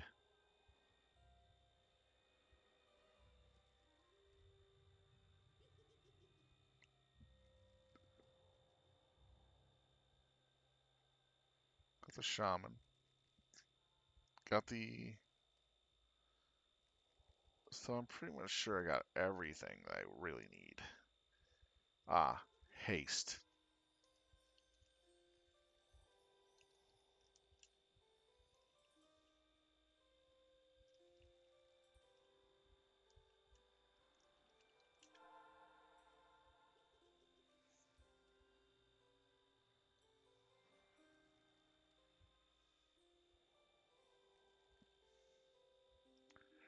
Refreshing SC 2.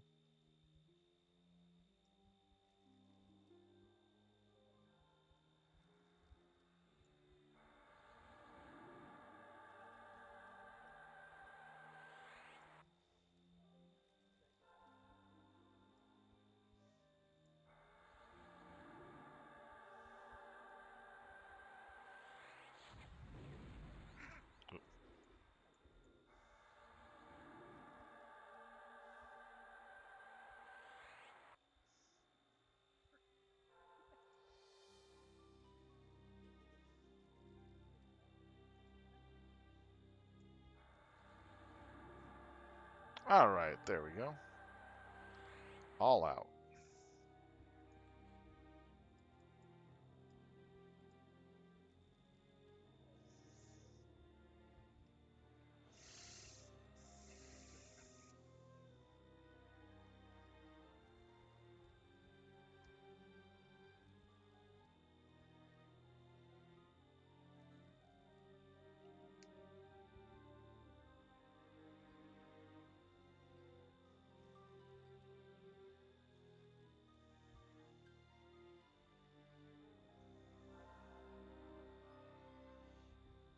All right.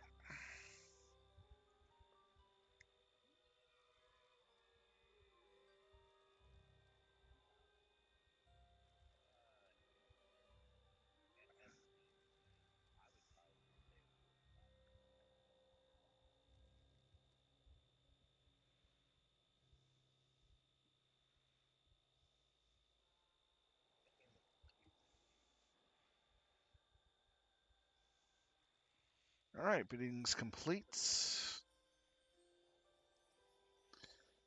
25 for the glowing earring of purified ice. The the Royal Crest went for 11. The Time Worn Bracer for 15 for both of them. The Worn Iron Rollistic Relic for 17, and the Serpent's Essence for 17.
Alright, we're going to head back up the ramp, and then we're going to head north.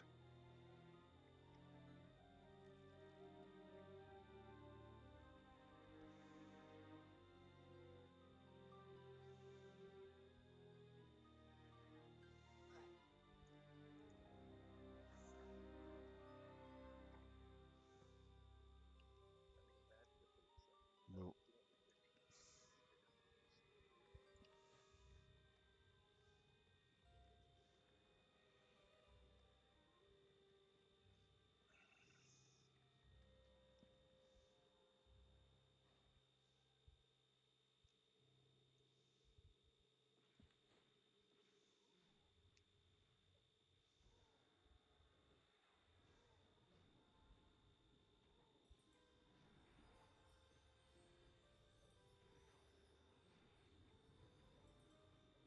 Just getting my mana up before I start re-engaging. Now we're starting to clear towards the last boss. This will take at least 10 minutes at most. 5 at average.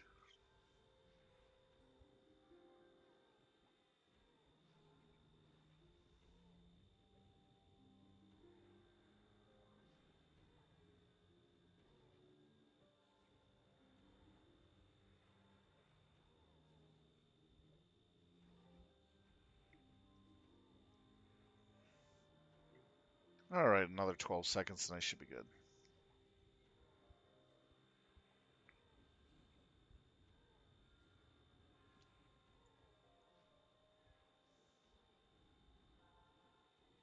Alright, there we go.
Oh. Let's see. We still got a couple more bosses.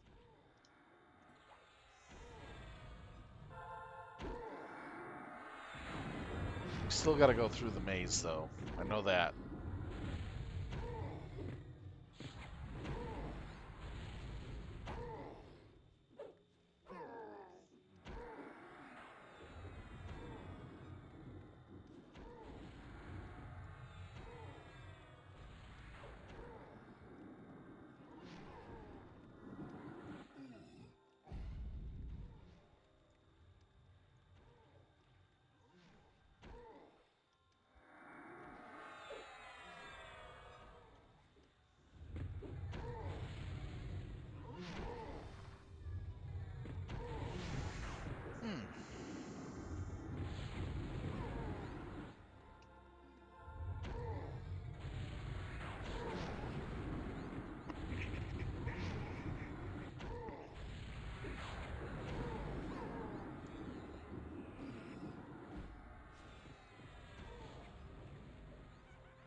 And for those of you that are watching, my graphics are set at full.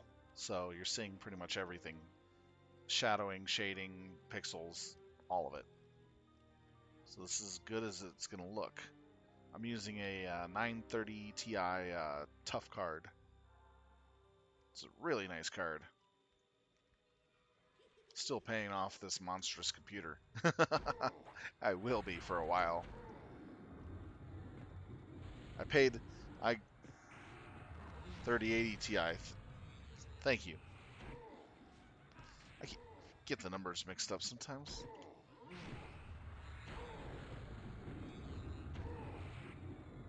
But it is tough, though.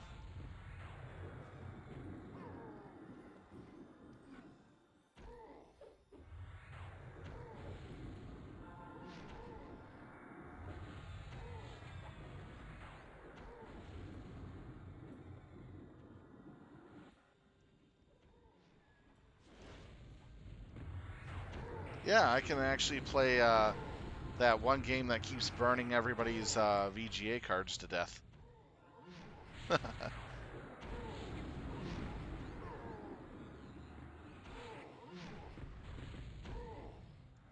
What was it called again?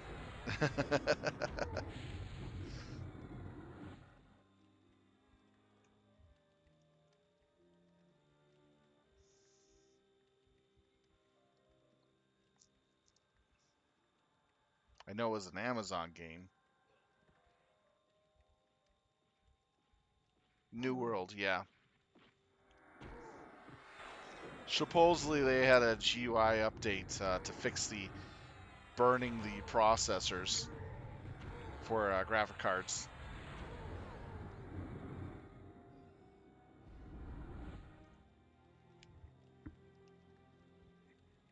They should put on their game thing. Has a tendency to burn your graphic card to death. Burn the heretics.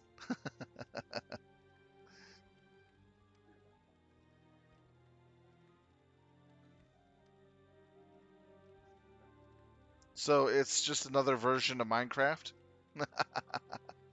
No, I'm just kidding. I'm just kidding. Another version of Minesweeper.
So they made games like the original Crisis. Even NASA couldn't even run it.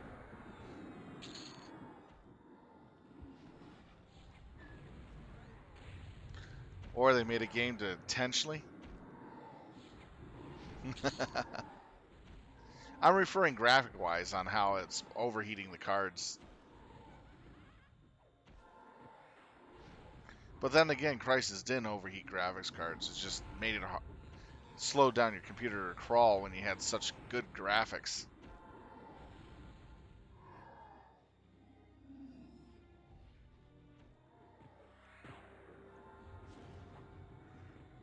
Oh, I liked Crisis. I had a lot of fun playing it. And Crisis 2. It was enjoyable.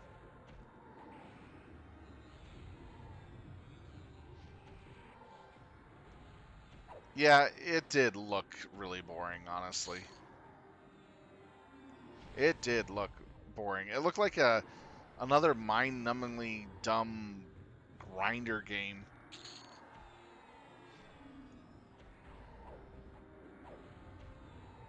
Everquest 2 is really bad for that. When I saw New World, I kind of like looked at what you had to do and things were going on. I'm like, God, this so looks like Days of EverQuest 2. No, thank you. Yeah, I agree. I had more fun on Ark, even though that's a grindy game, but it was a lot of fun. Atlas was really good until they did the tech update and they started ignoring listening to their players and brought torpedoes into a pirate game world. Excuse me, Atlantis pirate submarines and torpedoes. I was just so devastated when they did that because no matter what your defenses were, there was nothing that could stop torpedoes coming in to destroy your ships or your harbors. It was so abusive. And they still don't have a countermeasure against torpedoes. They're the most overpowered weapon system in Atlas right now. And a lot of people left the game because the devs just didn't listen to their player base. Players wanted a fun builder pirate game. And the way it came out before they added in the Atlantis tech was really awesome and fun. Last I played it, me and some friends held a small island in the game, and we put defenses all around the entire island where the openings were in the mountains, and had so many guns, cannons, and ballista ringing around the entire island that nobody could penetrate to our inner island area. It was so funny. We had a 7.5 hour raid, which we defended. 6 people versus 38 plus, with a lot of ships, a lot of tamed animals, everything they could throw at us, including the kitchen sink. And we defended all the way through the vulnerable timer of our base for the day. We did so much damage to them. We sunk 3 of their transport galleys that had their animals in it. One of them was completely sunk with all animals on board, and the sharks in the ocean were having a feast. We killed 3 of the mega tortoises that are bullet sponges, and then we killed the Reaper-like monsters that they have that are like the alpha predators of the game. We killed 12 of those. We caused, like, in game money wise for gold, we caused about, what was it, 45 million gold pieces worth of materials lost plus, while they only did like, what was it, couple thousand on us because everything was so cheap. Because all they were doing were trying to get through to the defenses we had, and everywhere they walked on the island, the defenses were just shooting them. We had puckle turrets just going off for 7 hours straight. Oh my god! I'll just say this much: we went through around, each puckle turret had equivalent of 10,000 rounds in each one. By the time we got done with the 7 hours of fighting, we were down to only like 200 rounds in every puckle turret around the entire base. That had taken us days for 3 people just to refill all that again. But our defenses cost a week about 200,000, 250,000 in gold each week. So we had a system of getting like 100,000, getting like 500,000 gold in less than 2 days, and it was really quick and easy. 3 hours, 500,000 gold. It was a lot of fun. So we can the 3 to 5 people we had, we could easily afford the defenses we had, and we were improving them constantly and changing the locations of our stuff a lot. So when it really came down to it, we just had a really well built mini base.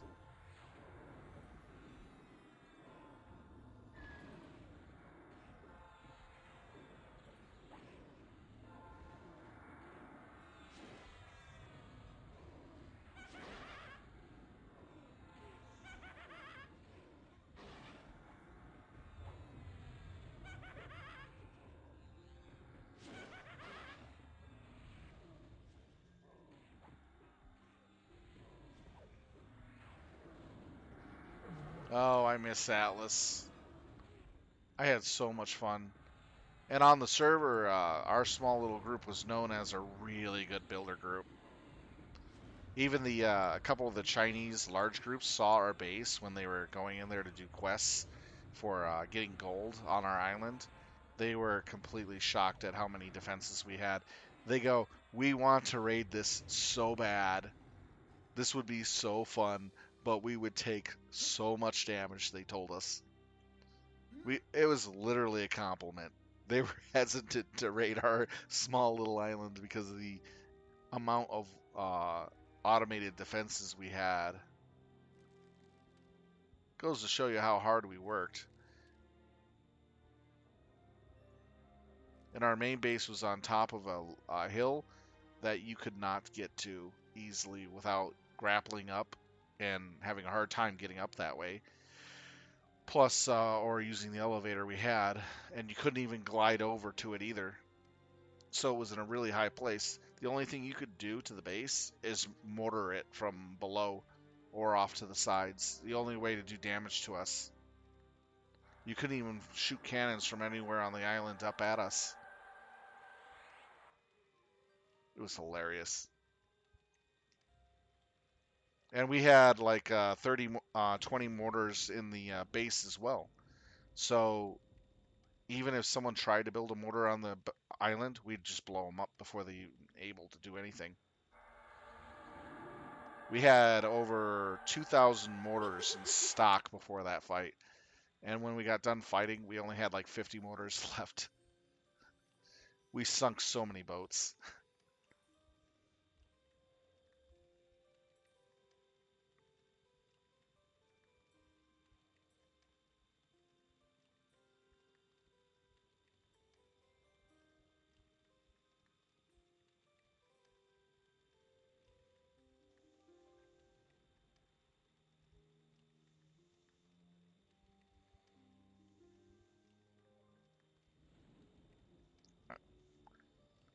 You could tell that was one of my favorite games there.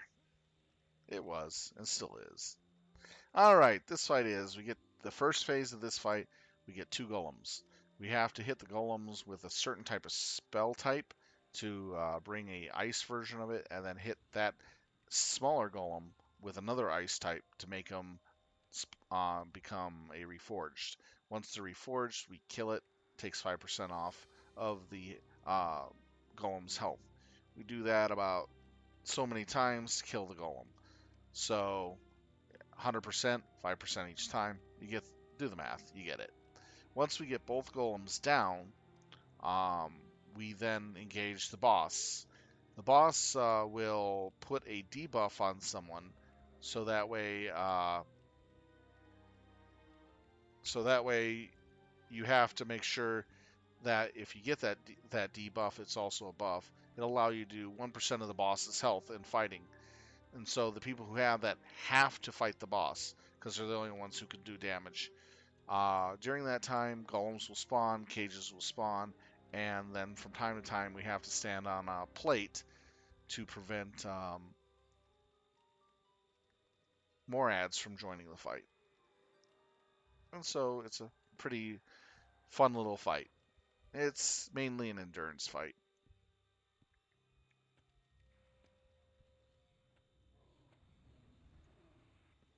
And what I do for this fight, I just send my pet in. The ice melt we can't touch, or otherwise it explodes and does a lot of damage.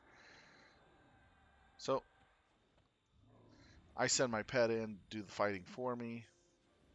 I keep him buffed up on his shenanigans.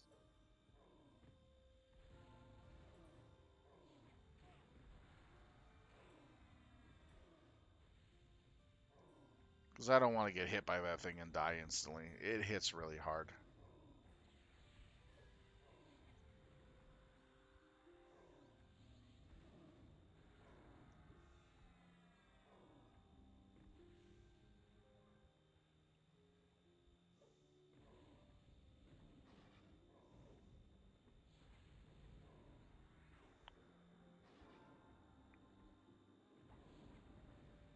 And as fast as you can get the golems to switch over, the better.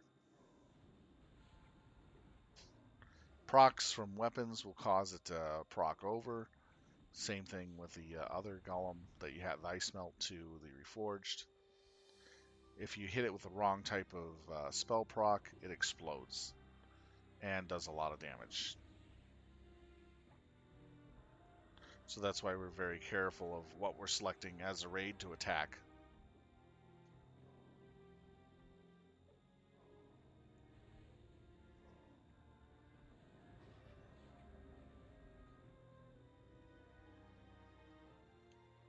So only specific people are doing damage. The golems create the ice melts, and a specific person is doing the proc damage or spell damage to turn the ice melt into a reforged.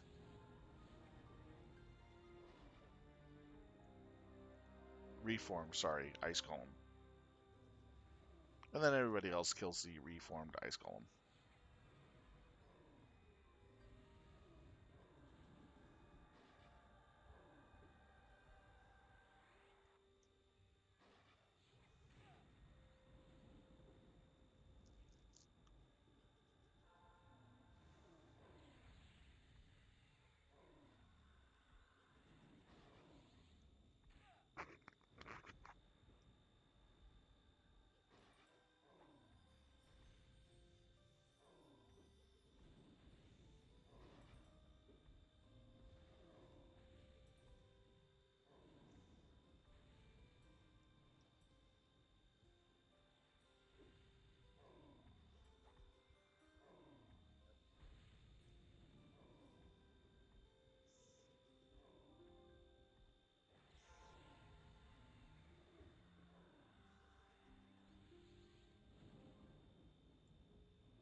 All right, two of them.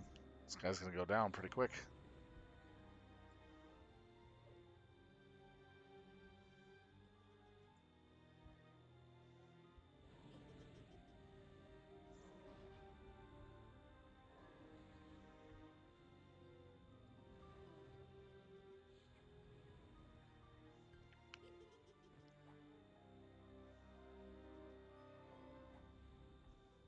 Okay, two more off the layered and we'll be dead. That'll be one down.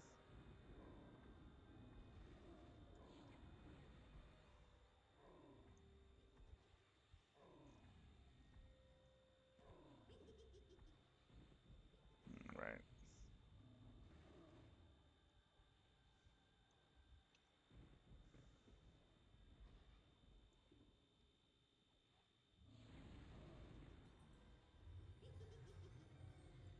Lariana, go for it. Liriana mass group buff used. Liriana mass group buff used.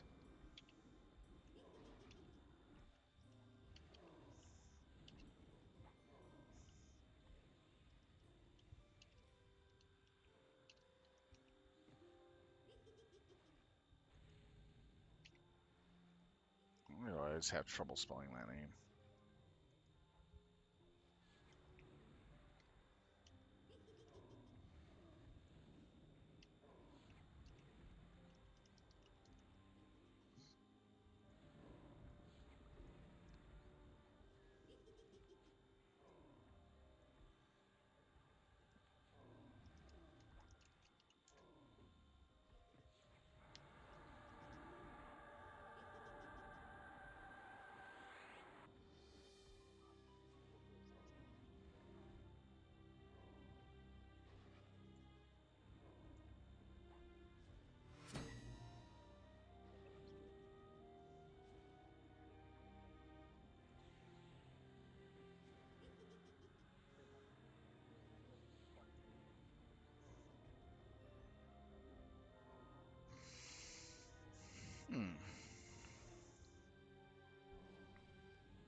Yeah, that was really weird the last time when we had two people at a time with a proc.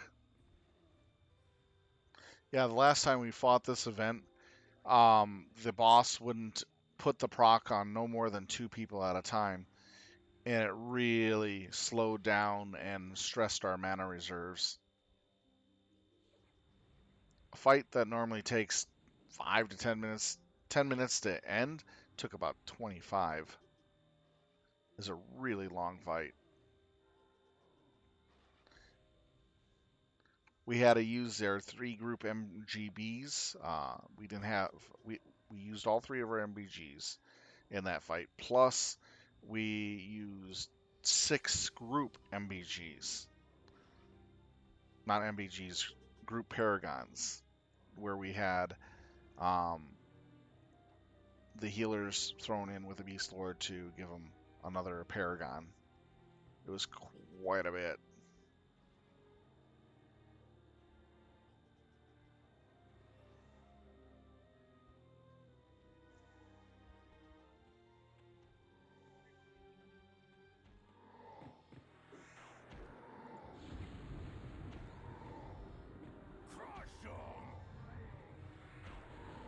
Okay, we're just getting on this hate list right now.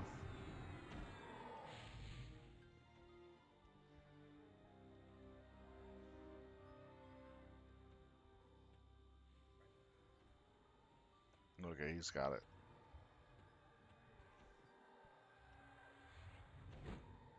Take the pet off.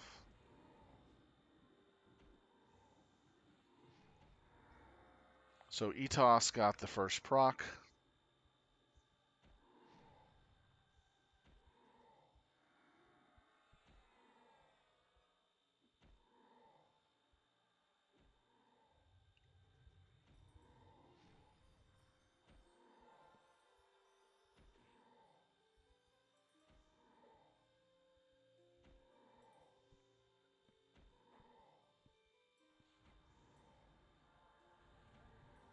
There he is.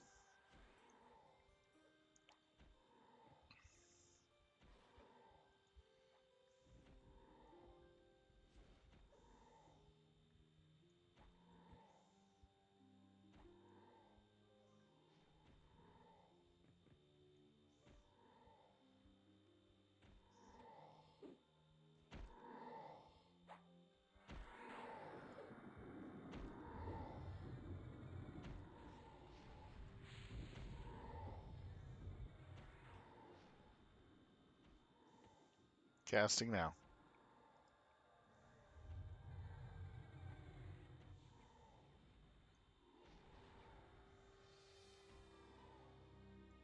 It's our second Paragon.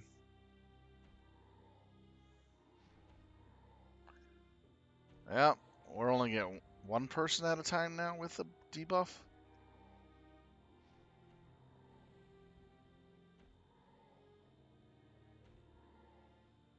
Yeah, something's wrong with this fight.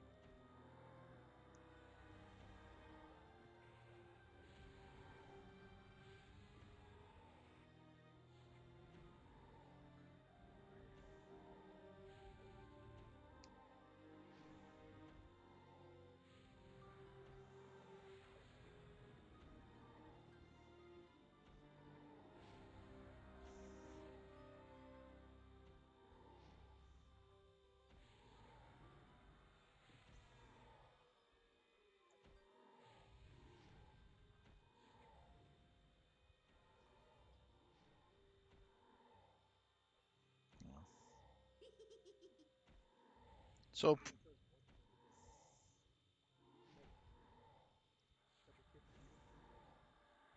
so pretty much right now we have no one with a proc.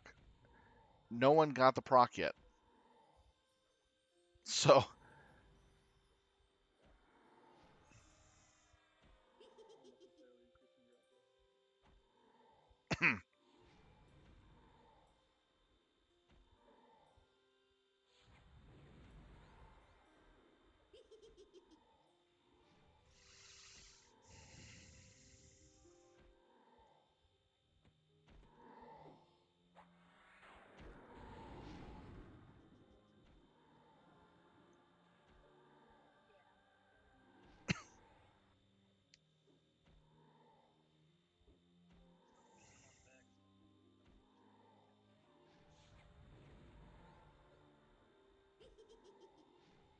So pretty much short right now. No one in the raid has the debuff to do damage to him at all.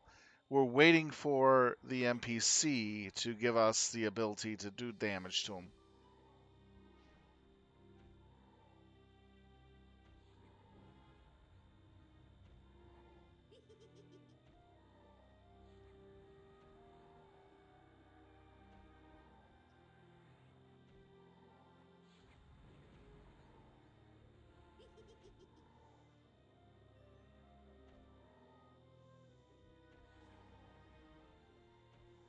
I'm just wasting some mana with healing.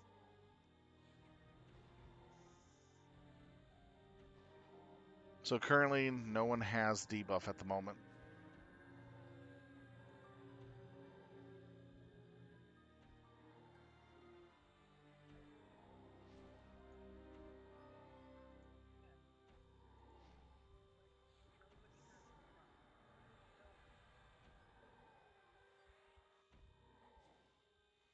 Yeah, there's recent discussion about this. So it's just not only us experience, but a lot of others, including the Ashen Gate NPC, not giving us Ashen Gate North.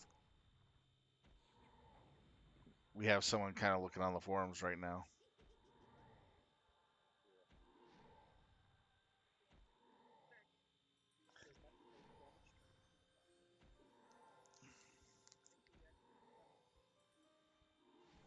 Okay, we got a druid with the proc now. Someone has the proc. What, took us like quite a bit?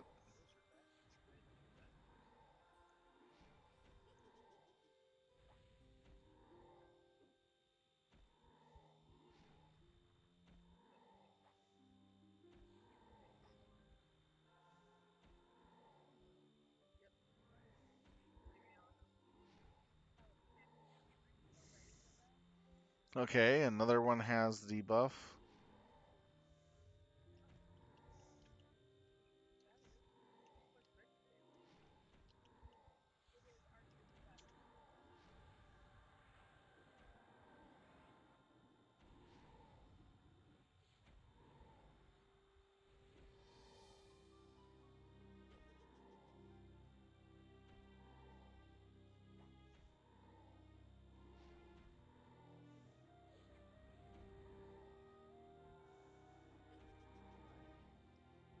Alright, finally people are getting it.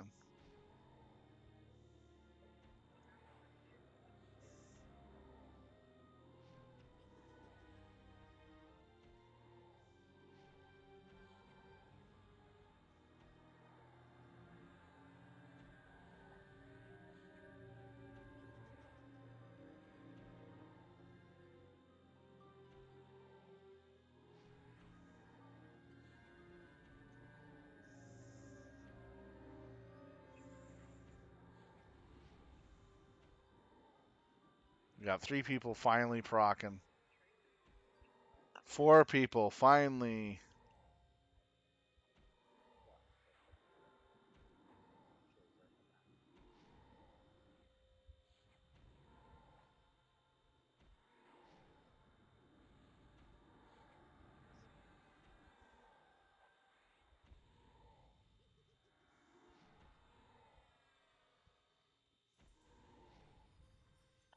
Okay, so they think that the procs are getting interrupted by the tank meleeing the boss.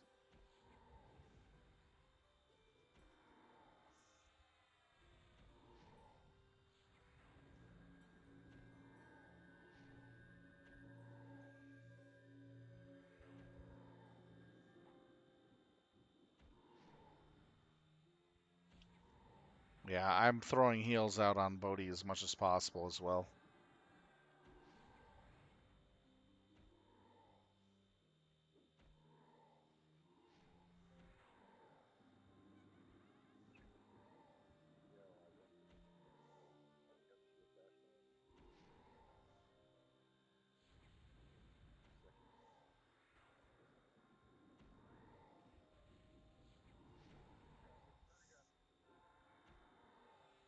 Now we got another person.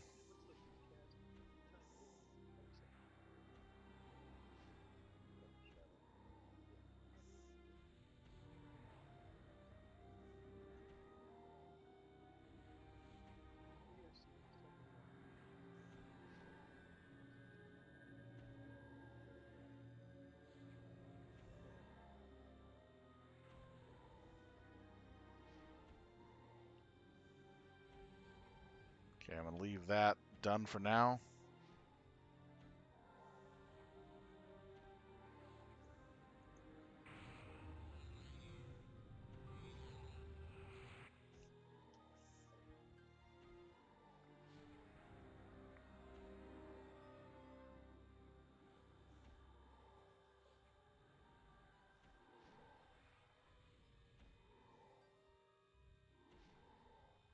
It's really weird. We haven't seen any golems yet.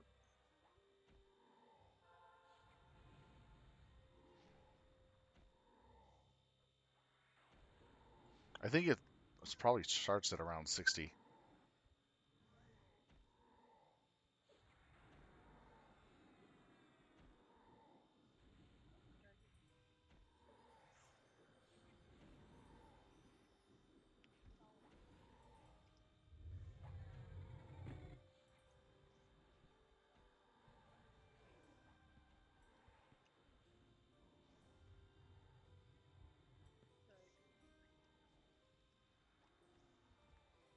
Janine Mass Group buff used.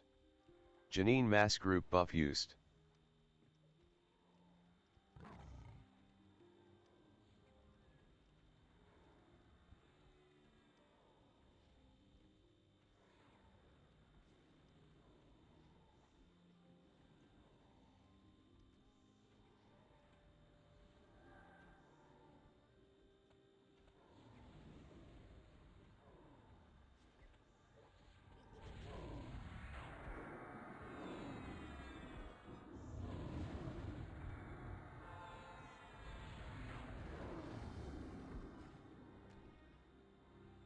Okay, there we go.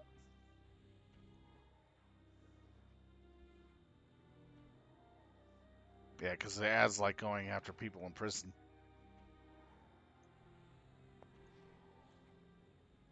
All right. Okay, we found a way around it. Basically, what's going on, he's casting the debuff 3 times every 20 seconds. The melee, who's tanking, can disrupt it with normal Golem ads attacks coming. and Golem ads other coming. stuff. So Gober's Mass Group buff used. you got to make Gober's Mass sure. Group buff used.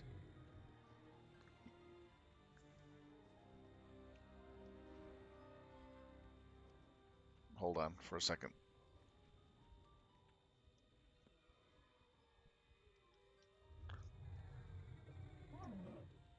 Ugh. Step on platforms. Step on platforms. Step on platforms. Step on platforms.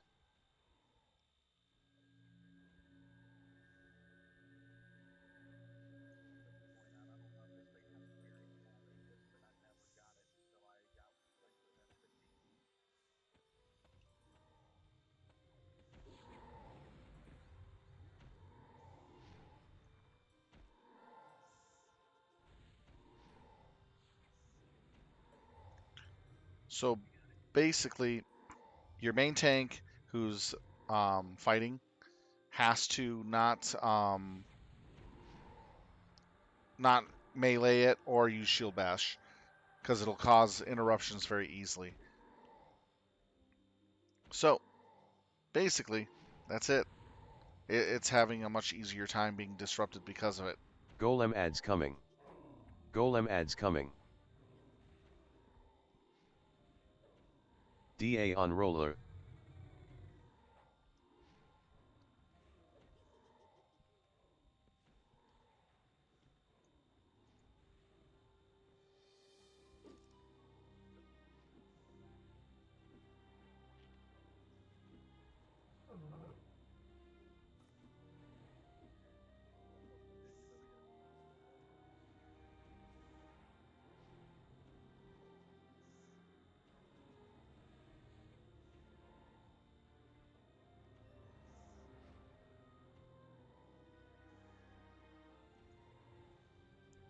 I have Avatar Snare.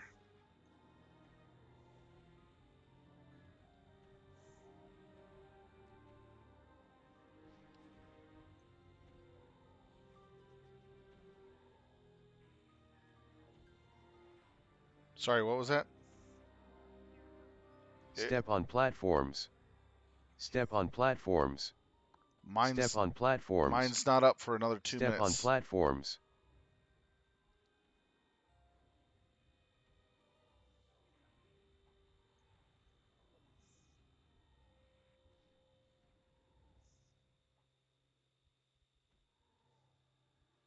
Golem ads coming. Golem ads coming. Roller mass group buff used. Roller mass group buff used.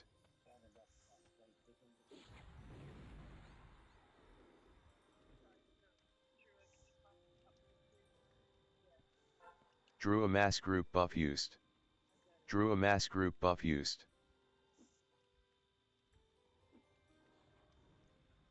Brin a mass group buff used. Brin a mass group buff used.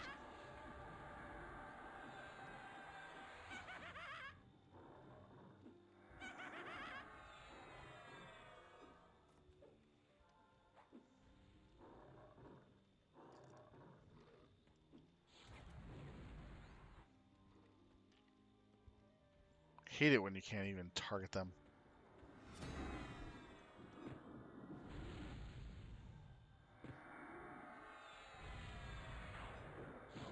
What is... finally!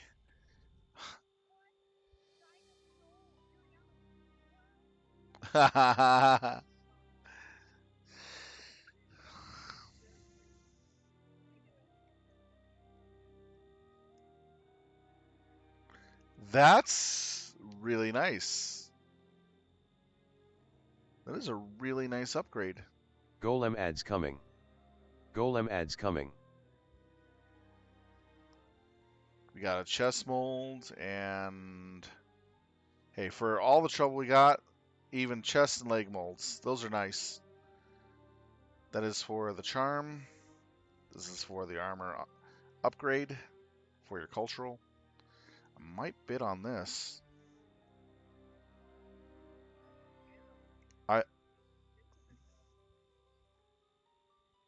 I'm bidding on that. That is worth bidding on. 450 maximum health and detrimental. I'll bid on that. Let's see. What's it called? Frostcrypt.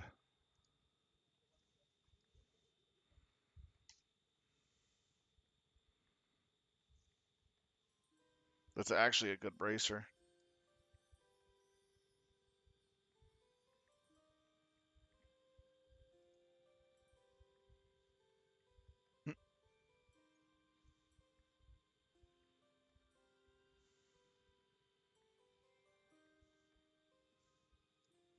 If she goes to 40, I'll stop. I'm not going to go any higher than 40. Well, she's at 40. I'll stop right there.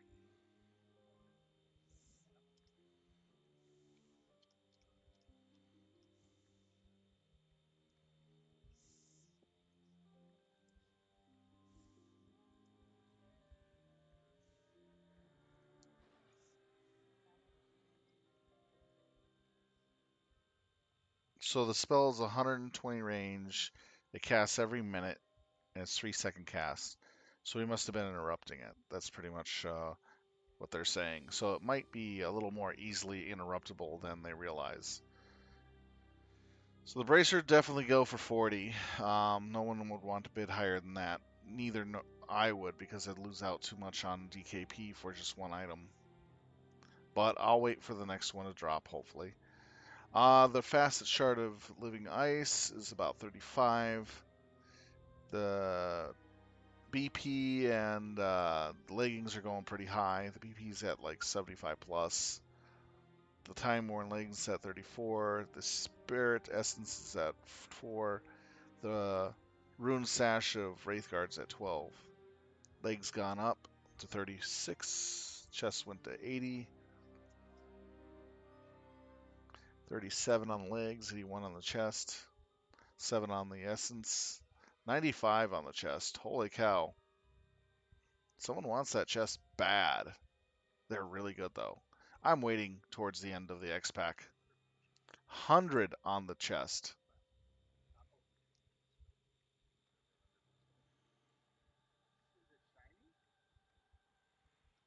It's very shiny.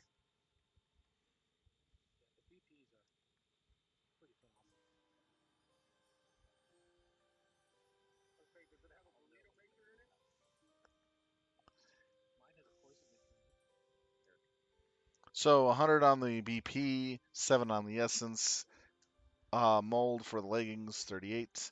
The Ruined Sash, the Wraithguard for 12. The Facet Shard of Living Ice for 35. And the Frostcrypt Giant Hide Bracer for 40.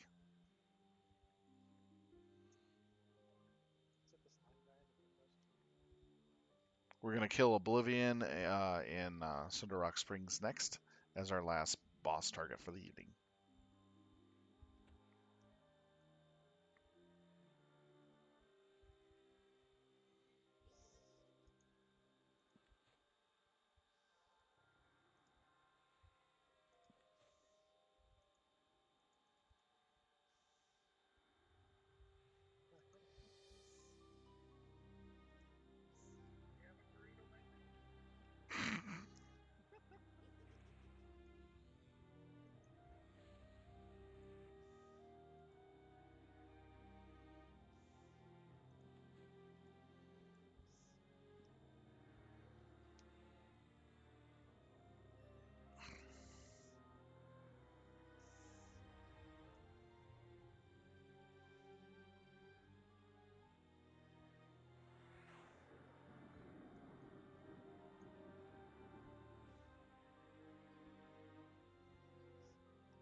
So the nice little interesting thing we learned about Cinderrock is you can literally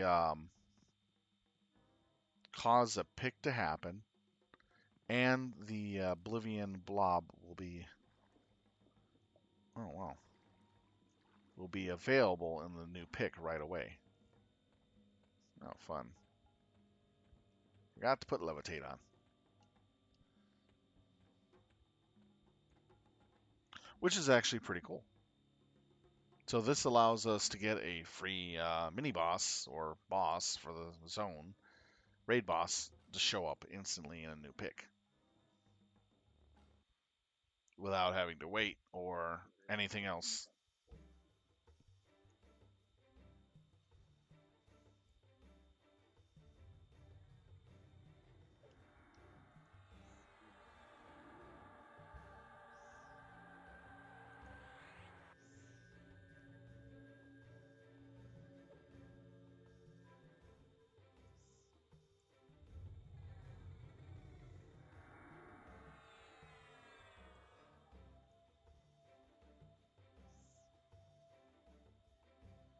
I'm gonna check Oblivion's spot to see if he's here.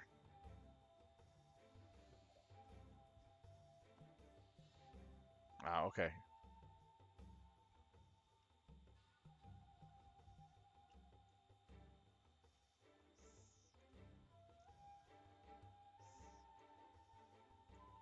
All right, so right now we're waiting to see when everybody gets here, see if we can spawn a new pick.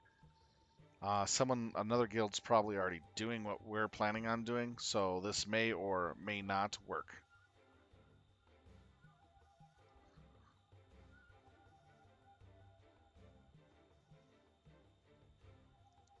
Did we ever figure out what happened to Ashen Gate? We can't do it. No. You're teasing me, aren't you?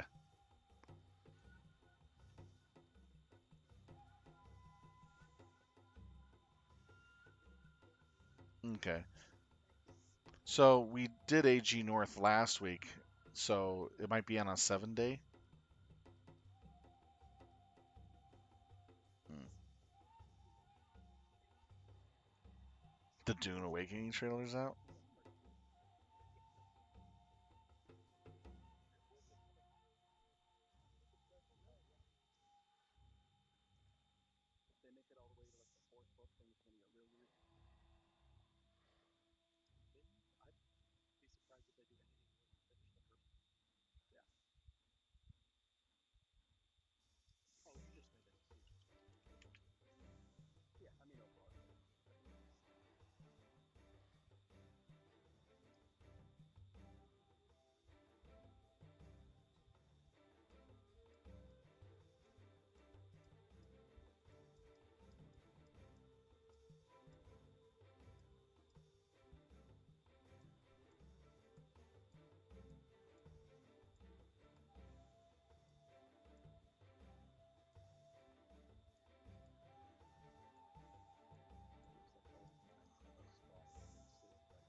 Yeah, pretty much.